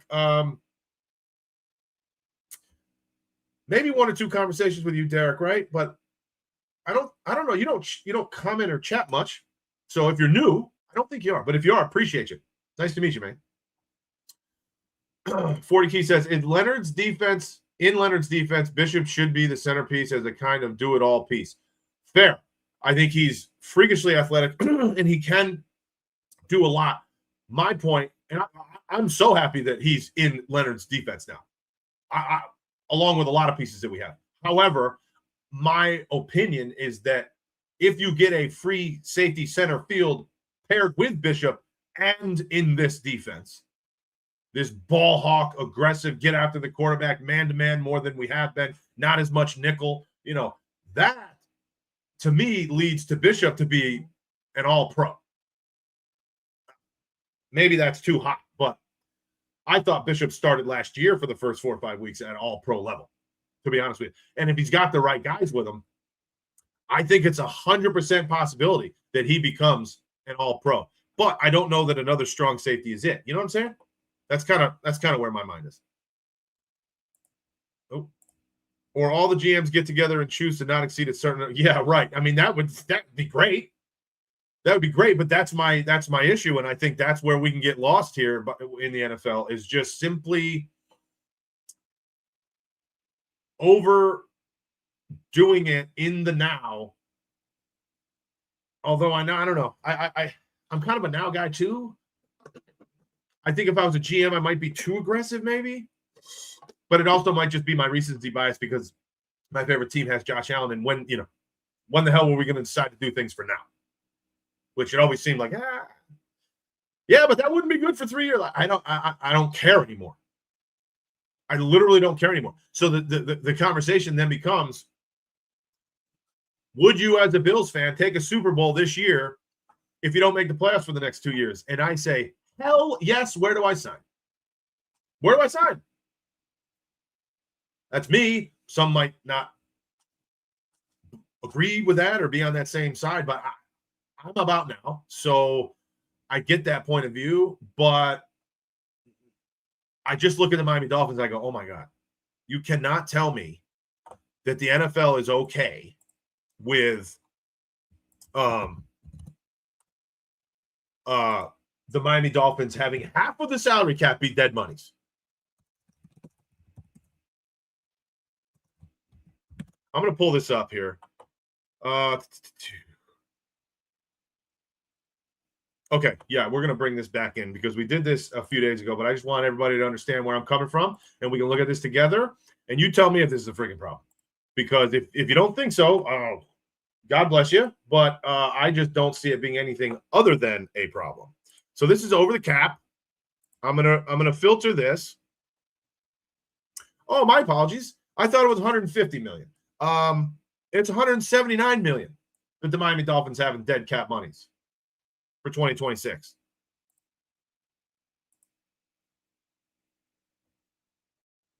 And then 57 million for 28 or 27. I mean, look at these 5 teams here: Dolphins, Saints, Jets, Browns, Cardinals.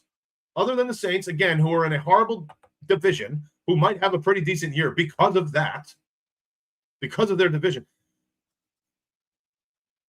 The worst teams in football, right here, have the most dead money. That's a problem. And the Dolphins are now the epitome of what do you do? So are we going to see a shift now? The quarterbacks don't make the money because of what happened with Tua, but the wide receivers do because it's only 4 years?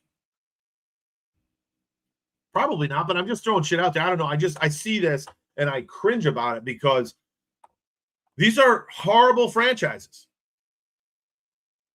And they have been for a while, and they will be for a while longer. This right column over here for everybody. I can't highlight just the right column. Over here, the dead money deal. Like, I don't know. That's a problem to me. What round AJ Halsey projected to be drafted? Well, I think it was second or third. Second or third, yes. It was late second round technically. Oh, Dempsey says early. I see late. But let's see what we have here for him. Outside zone coverage instincts, read quarterback's eyes very well. Genuine ball skills at the catch point. Okay, 10 career interceptions. Yep. 222-pound frame. Patience in zone, willing, effective run defender. Okay, fills gaps with force. Reliable. Yeah, this is functional strength against second-level blockers, shedding pullers, and working back to the ball on the perimeter. Yeah, that's more of a box guy than I would like, but we'll see. We'll see what that is about, that visit. But it's something to note for sure. Yeah, Dex, that doesn't seem like a depth pick if he's a second-round projection. Definitely a head-scratcher. Right. That's I don't know. I don't know where their mind is like that, about that. He doesn't have the speed to play deep. That's why AJ is a box. Likewise, Derek says. Yeah, man. No problem, my guy. What are your show times? I bet I'll get you a couple on Friday. You know what, dude? I don't have them, and people have been asking, so I probably should. I guess that's the thing. We just started, I don't know, November, something like that. Maybe October, like midway kind of through the season. And I just started getting on here and talking about the Bills. So I really don't know what I'm doing. I'm the worst tech person on the planet. I just like football. I do have an athletic background. But, yeah, a lot of people have asked, what's your schedule? Like, when do you come on? Or are you twice a day, once a day? I'm like, I don't know. I just come on whenever I can. So that, I guess, is an issue, and it makes it a lot easier for people if they know. So maybe I should figure that out. Like, I think that's kind of what you're saying. But I appreciate you. Yeah. So Friday, you're gonna be on there as well. I mean, if you are, awesome. He didn't mention that. He just asked me about Friday. Or is that when I think that might be when you guys do your thing. Maybe that's what you mean. If the Bills can go back to back, I'd be set for life. All right. So there's the second. What if the Bills, are you okay if the Bills win the Super Bowl this year, don't make the playoffs for the next 2 or 3? And then second, are you okay if the Bills win back-to-back Super Bowls and they never make the playoffs ever again? Kirk Nelly says, I'm good. I'm in. I don't know if I can blame you there, to be honest with you. A lot of misery, So if we can cover up that misery, that'd be a good thing without a question. Excuse me. So, yeah, Austin Corbett and then AJ Halsey. Oh, well, no, I'm sorry. Corbett's not necessarily the 30 pick, but or the 30 visit, but Concepcion, again, that I don't want to say it's throwing me off, and I know they want to cover all their bases, but Concepcion I do not see lasting past 30, if I'm being honest. Well, maybe first round 32, but bringing him in for his visit, and I guess the report was that they were going out to eat. They're whining and dining him on the town. I got to assume that JA-17 was at some level involved. Usually he is when it comes to recruiting, unless he's out on the West Coast with his Hollywood wife. But if he's recruiting, it cannot be for trading back to mid to late second or third round, right? I don't know. So I don't know. We'll see. Casey had knee surgery, right? The meniscus. That could be a thing too, but I mean, it's no difference, right? When did that happen? I guess. When was that meniscus? Was it a rebuild, or was it a repair? Because that was the whole thing with Crosby. Remember now? So maybe he does fall. Maybe he does fall quite deep. I don't know. 40 keys. No, but we have a show before Tommy and I'll publish. Oh, I appreciate it. I got you. Okay, so Tommy's at 8 o'clock, so you guys are early. Okay, makes sense. Well, I'll tune in for sure. I'll hang with you guys. I'll be listening without question. Yeah, so I don't know what these visits mean, and what their thought process is, but isn't that the whole idea of what we're doing here? We're trying to predict what the Buffalo Bills will do, what they're thinking, what their mindset is, which none of us really know. We can only predict. I like this too, Bud Clark. Fair enough. I don't know if he's my answer necessarily, but I don't think that he's a bad thing. But is he really third? I thought he was more fourth, unless he's jumped a bit. I thought he was a fourth round guy. It might have changed. Really, I'm not totally sure. Just a reminder, please, 500. When we get to 500, we're giving away the jersey, boys and girls. Giving away the jersey of one of the newcomers on the Buffalo Bills. So please subscribe and send it to all your friends and family. Get them to subscribe immediately.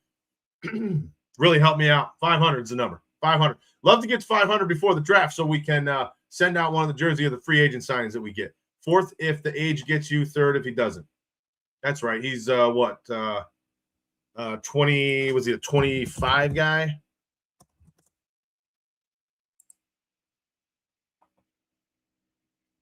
Just looking it up real quick. All these COVID,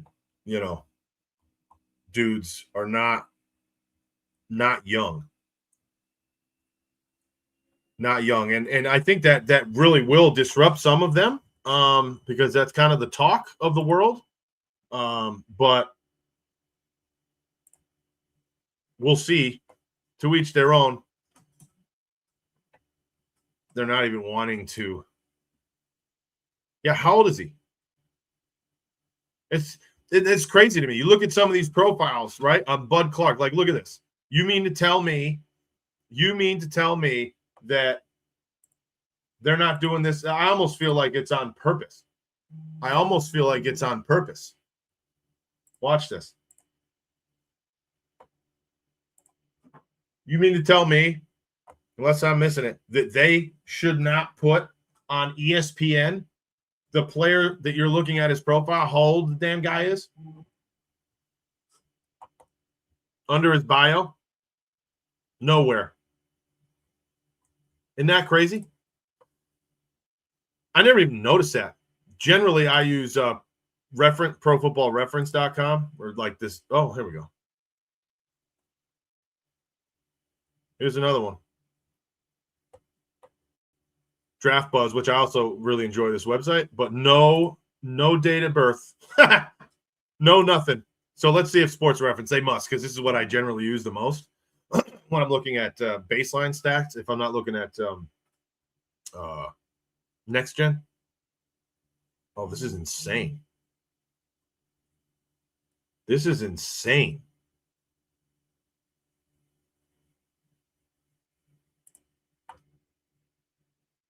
Crazy. All right, so thank you. 23, I think about 25. 25 years old. Well, wait. Okay, so this is saying born on November 3rd, 2002. So that would be 23, wouldn't it? He'll be 24 this year in November? Yeah, I think that's 23. Yeah, I don't know. Either way, he's not he's not a 20-year-old kid, but I don't know. Again, are we talking about now and for 3 years, or are we talking about 6 or 7 years? That's the difference, I guess, or 8 years. I don't know. Ethan says we're 296. Wonder if we can get to 300 today. Yeah, we really do. We need 4. We need 4 more, like right now today. We do. We need 4 more subscribers today, immediately. Let me get over here to the TikTok folks. No Mahomes, Lamar, Burrow, and still can't make the Super Bowl. Oh, you're talking about Josh Allen, I'm assuming. NFL changes rules for Josh Allen, still can't win. JK89. Appreciate you, brother. Not sure what you mean by that, but appreciate you. I'm pretty sure Joe Burrow, Lamar Jackson didn't win anything either. Just saying. And let's be honest here. If Josh Allen was on that Kansas City Chiefs team, you don't think that they would have won Super Bowls? Stop the madness.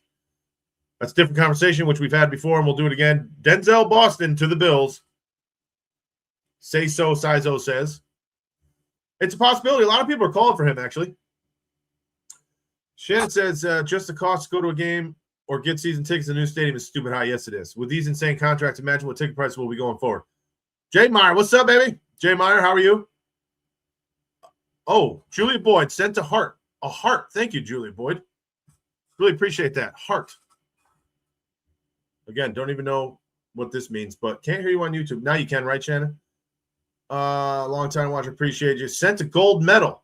Jade Smiley, gold medal. I followed you as well. Thanks, Jade. Thank you so much. Have a blessed and peaceful day, my friend. You too. Go Bills, Jade Smiley. Thank you so much. Giants made the best moves in the NFC East. Giants have had a hell of an offseason. I can't lie to you. Kudos to them. They should be a force to be reckoned with. And we took a poll the other day in here, and I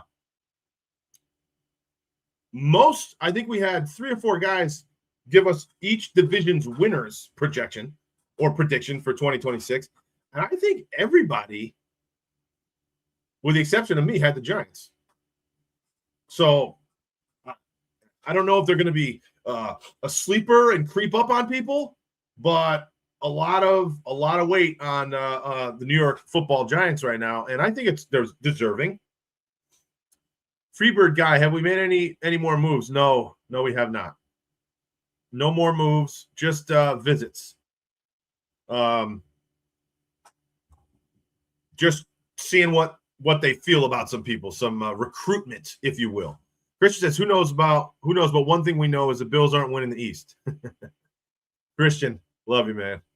Bills poverty mafia, he says. Bills fan in the Big 26. Oh, Jesus. Would you want Crosby on a cheap deal? Of course. Why wouldn't I? Wouldn't everybody want Max Crosby on a cheap deal? I would think so. I felt like he wiped it. We must ask his mama. No kidding. Like, honestly, where is it? It's just off the face of the planet.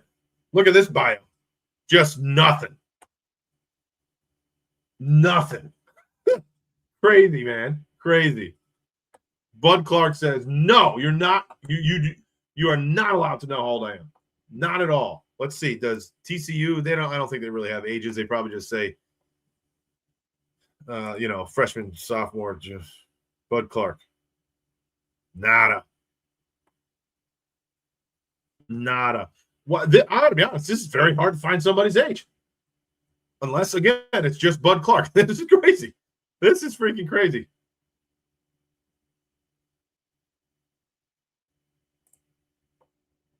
You just looked up Bud Clark. Yeah. Could you find it, Derek? Where did you find his age? Did you? For some reason I can't.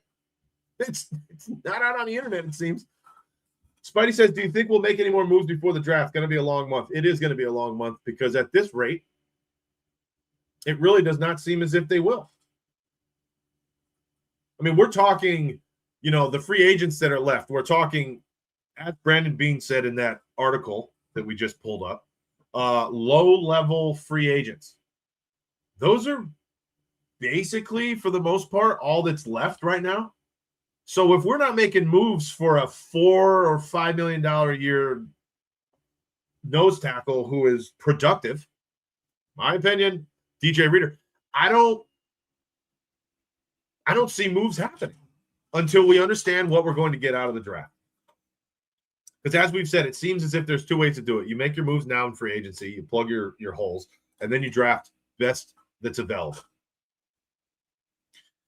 Or you go into the draft and you draft even potentially best available, but that makes it even harder. You draft what you need, what you think you need, and then you fill free agency with the holes after the draft. I kind of like best player available better in the draft, and I like having more of a filled-up roster without the depth concerns prior to the draft. And I always say that because then you can just literally take the best player no matter where he is, for the most part. For the most part. And we're not going to pick Ty Simpson at 26, but, that's me. It doesn't appear that is Brandon Beane, however. So, and that's all that matters, boys and girls, is what Brandon Beane thinks, and Pagula, and, of course, Joe Brady. Titans looking at Diggs makes sense with Daboll there. Yeah, 100%. 100%. Titans are going to be I think we gave them 2 years, maybe 3, and they'll probably be really good. Derek says he's a 10-year senior. At least 21. Yeah, no shit. No kidding. Dan Bennett, Bennett, TCU since 2011. Nobody knows his age, but he's been around for a decade. Oh, that's too funny. You're absolutely right. Oh, man. No bones. I'm of the belief that any more free agency additions will be after the draft as depth. Exactly. That's what it appears. That's what it seems like the Bills will be doing. And if it works out, then we can't say anything. If it doesn't, then we're going to say it's all his fault, right? I mean, that's how it works. If it doesn't work out, then he should have listened to me. And if it does work out, then I'm an idiot. And I'd gladly be the idiot. Take it right on the chin like a man, like nothing you've ever seen. I'd take it all. I'd take all the abuse. Every last bit of it.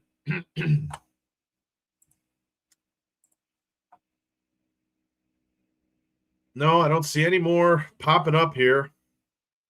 How about this? How about your guys' thoughts on Chris Sims' top wide receivers? Have you seen that? Oh. That is – those are not wide receivers, actually. Those are not wide receivers. Let me try to find it for you. Let me get out of here. The list has gotten a lot of attention for being different than what a lot of people feel. Here we go. And I don't know if I necessarily agree with all of this. And it's kind of crazy to me. This is where it really gets funky. So here's Chris Sims' top wide receivers. And I look at this and I just say, that's not matching up with any of these smart people that are doing these mock drafts. I'll tell you that much. Not matching up at all. Zachariah Branch squeaking into that top 5 and Tate being number 4. Boston being number 1. Concepcion being nowhere to be found. Oh, that's odd to me. I got to be honest with you. Now, Chris Sims is obviously known to kind of go out there and say some crazy things, and he is, he does this for a living, and I mean, who knows? Is it just trying to get some attention, which he's certainly done a good job of that, but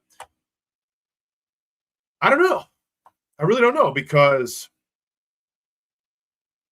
Okay, so I guess, here we go. So here's Concepcion. Oh, yeah, Concepcion, Mekhi Lemon, and Omar Cooper Jr.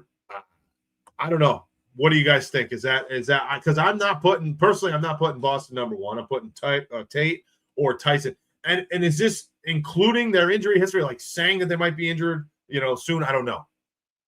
But I would put Tyson up there much higher than Boston. Boston, I don't even know.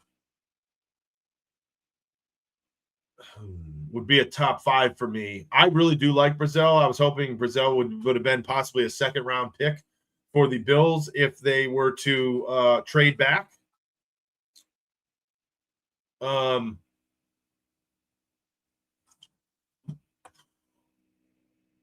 don't like this list, but what the hell do I know? What in the world do I know? Dexy says joke of a list. Yeah, I kind of lean towards that if I'm being real. Sims is my last name. Oh, really? I didn't know that, Spidey. Sims might have to get the jersey. Yeah, I mean, he played a little bit of football. I wouldn't say he was all that great, but he played some football. And now he works for – who is it? What is the actual network that he works for? I'm not even sure. He's got the podcast, and maybe that's it.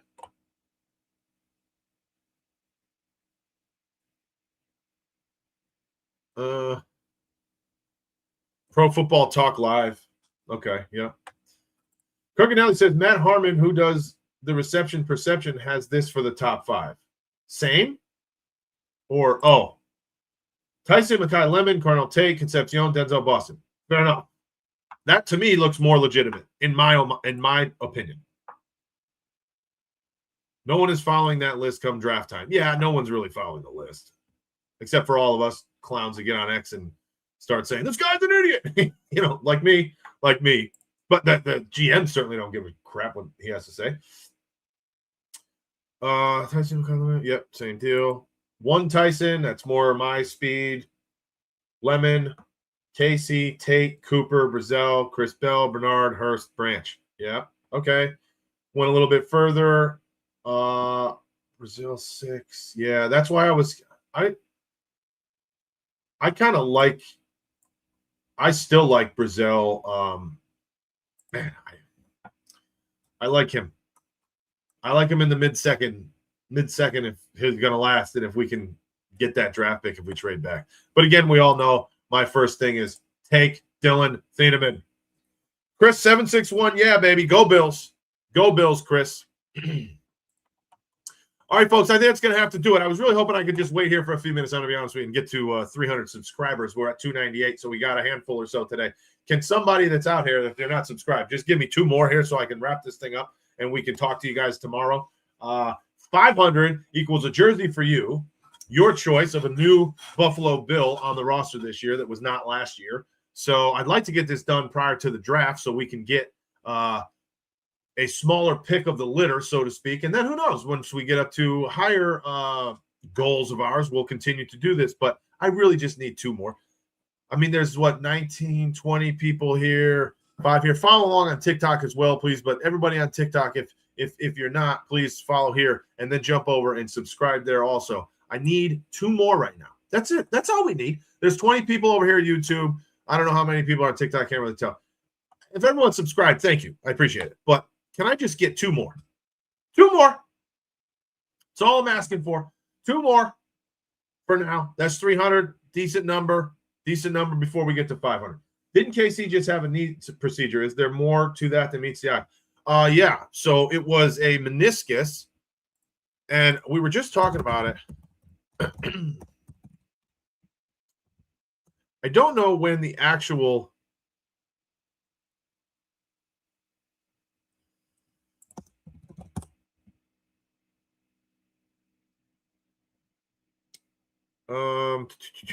when the actual surgery took place.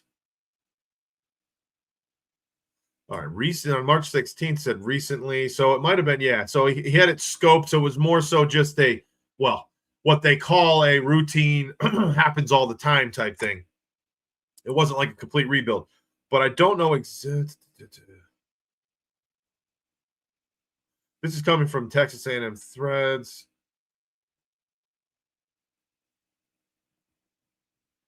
Oh, wait. This is saying the knee scope is Sports Illustrated saying that the knee scope is take place on May between the 1st and the 11th. I got to read more into this, but I thought that it already happened. Even if it didn't, it will soon. And it's not supposed to knock him out for any substantial period of time. But it's certainly a point of emphasis and a point of conversation and topic without question among the NFL rooms. It has to be because of the fact that it's real. It's a surgery. You know, it's a whole lot worse than if there was no surgery. But again, if it's just the standard go in there, scope, clean it up, or somewhat of a rebuild a repair versus a rebuild, then the time frame of which these guys come back now with today's medicine is a few months. And I think fully healthy. Again, I'm not a doctor, so I'm not giving medical advice here, but that's my understanding. If it's that type of just go in there, clean some things up. Oh, here's 40 Key says they think he's good for minicamp. Okay. So it's not a long drawn out, wait time to get back to 100%, which is obviously what's most important. And that's what everyone's going to be paying attention to also. When will he be healthy and what does it mean? Find a way to get back to the second round, Derek says. Back in the second round, take Chris Bell and wait on him. So before we do head off, and I'm going to give myself one extra chance of trying to get to 2 more subscribers before we leave. That's all I need. That's all I need. By the end of 5 minutes, I'm going to bring back up what I did earlier this morning and show you. And I want you to tell me what you think. This is what I did earlier. Stick to the model. Stick to the model. I did go back with the one trade again now, a precursor. Dylan Thieneman, if he's available, I take him 100% of the time, all the time. But he just kept becoming available on all these mock drafts that I do. So I said to myself, well, shit. At one of these days, I gotta figure out what would happen if I was a GM if he wasn't available. So I didn't draft him, even though he was, again, this morning available. So I took this trade with the Lions, gave away 26 to receive 50 and 54. Got Jacob Rodriguez, and there you go, Derek. Chris Bell. Followed by Anthony Lucas, Tim Keenan, who is my favorite, Masses from California, McAllister, and then Robert Spears-Jennings. I feel that I hit a lot of buckets here. No, I did not get safety as early as I probably should have. Can't do everything.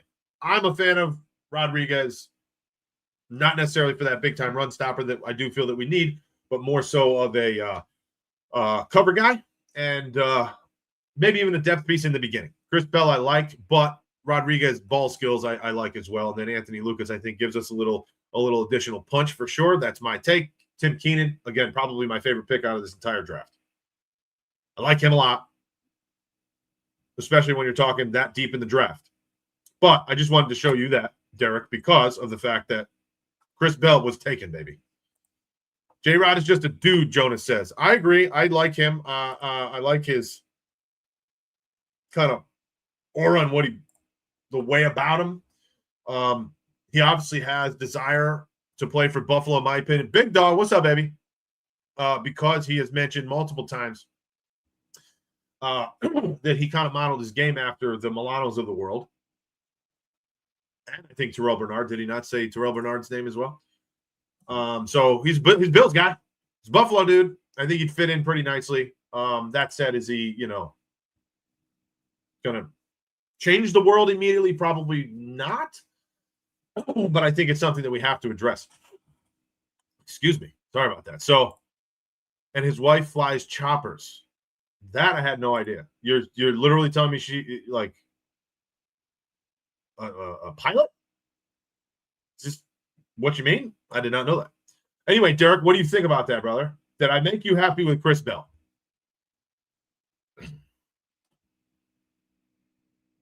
I kind of like this draft. They gave me a B+.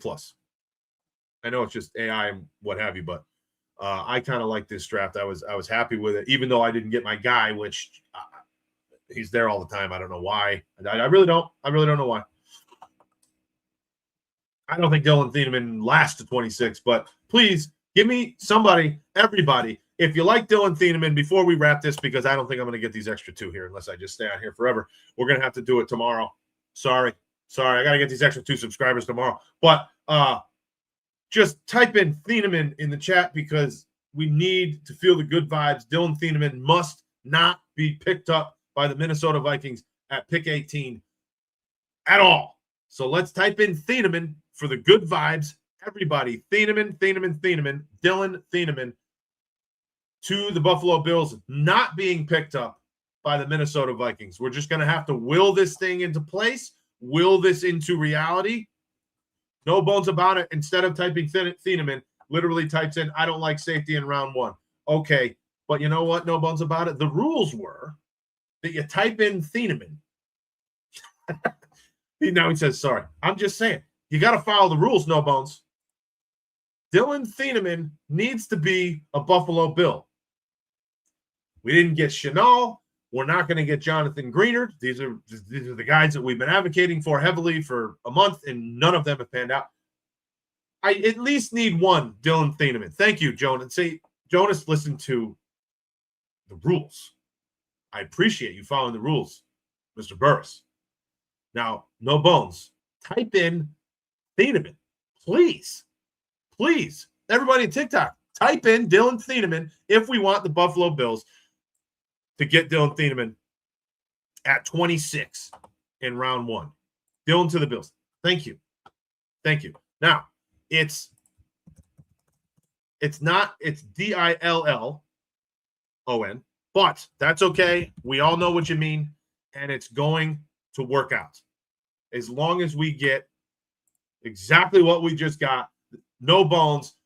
Thank you, Thieneman. Now, Red Power Ranger Is that what he's called here or what? What the heck is a Red Power Ranger? Is that like a nickname for him that I don't even know about? Tell me, Spidey. Am I missing something here, bro? Big Dog says, any movement on the Brown and Philly? I don't think so. I think that whole AJ Brown to the Patriots thing, I don't know. I think there's been a lot of suspicion and false claims that will happen, but I don't know what that will mean. I don't know if it happens. No, but that they would help for sure. Oh, the Power Rangers would. Yeah, we need the Power Rangers to get us our pick. You got to watch the game day piece on J-Rod. Yeah, I mean, I'll try to find it. Oh, and what's the other thing somebody said on TikTok? Bills 66 or something like that. I got to find that too and see what the deal is with that. All right, folks, I appreciate you. Thank you so much. Love every single one of you.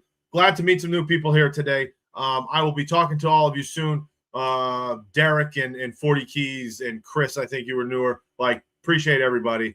Go Bills. Again, good vibes, baby. If you type it, if you talk it, if you say it, if you think it, good things will happen. Be positive. Brandon Beane is still our leader, like it or not. So we got to trust that he's going to do what's right. And so far, in my opinion, this offseason has been a success. I'm real excited, and I'm thrilled at the position that we are in at the moment. And I can't wait for what's to come. So I appreciate you. We'll get to 500 soon. We're going to give away that jersey. Appreciate all of you. Like, subscribe, follow, do all the other stuff. Tell your people, and we will see you soon. Love you all. Go Bills, baby. Cold front.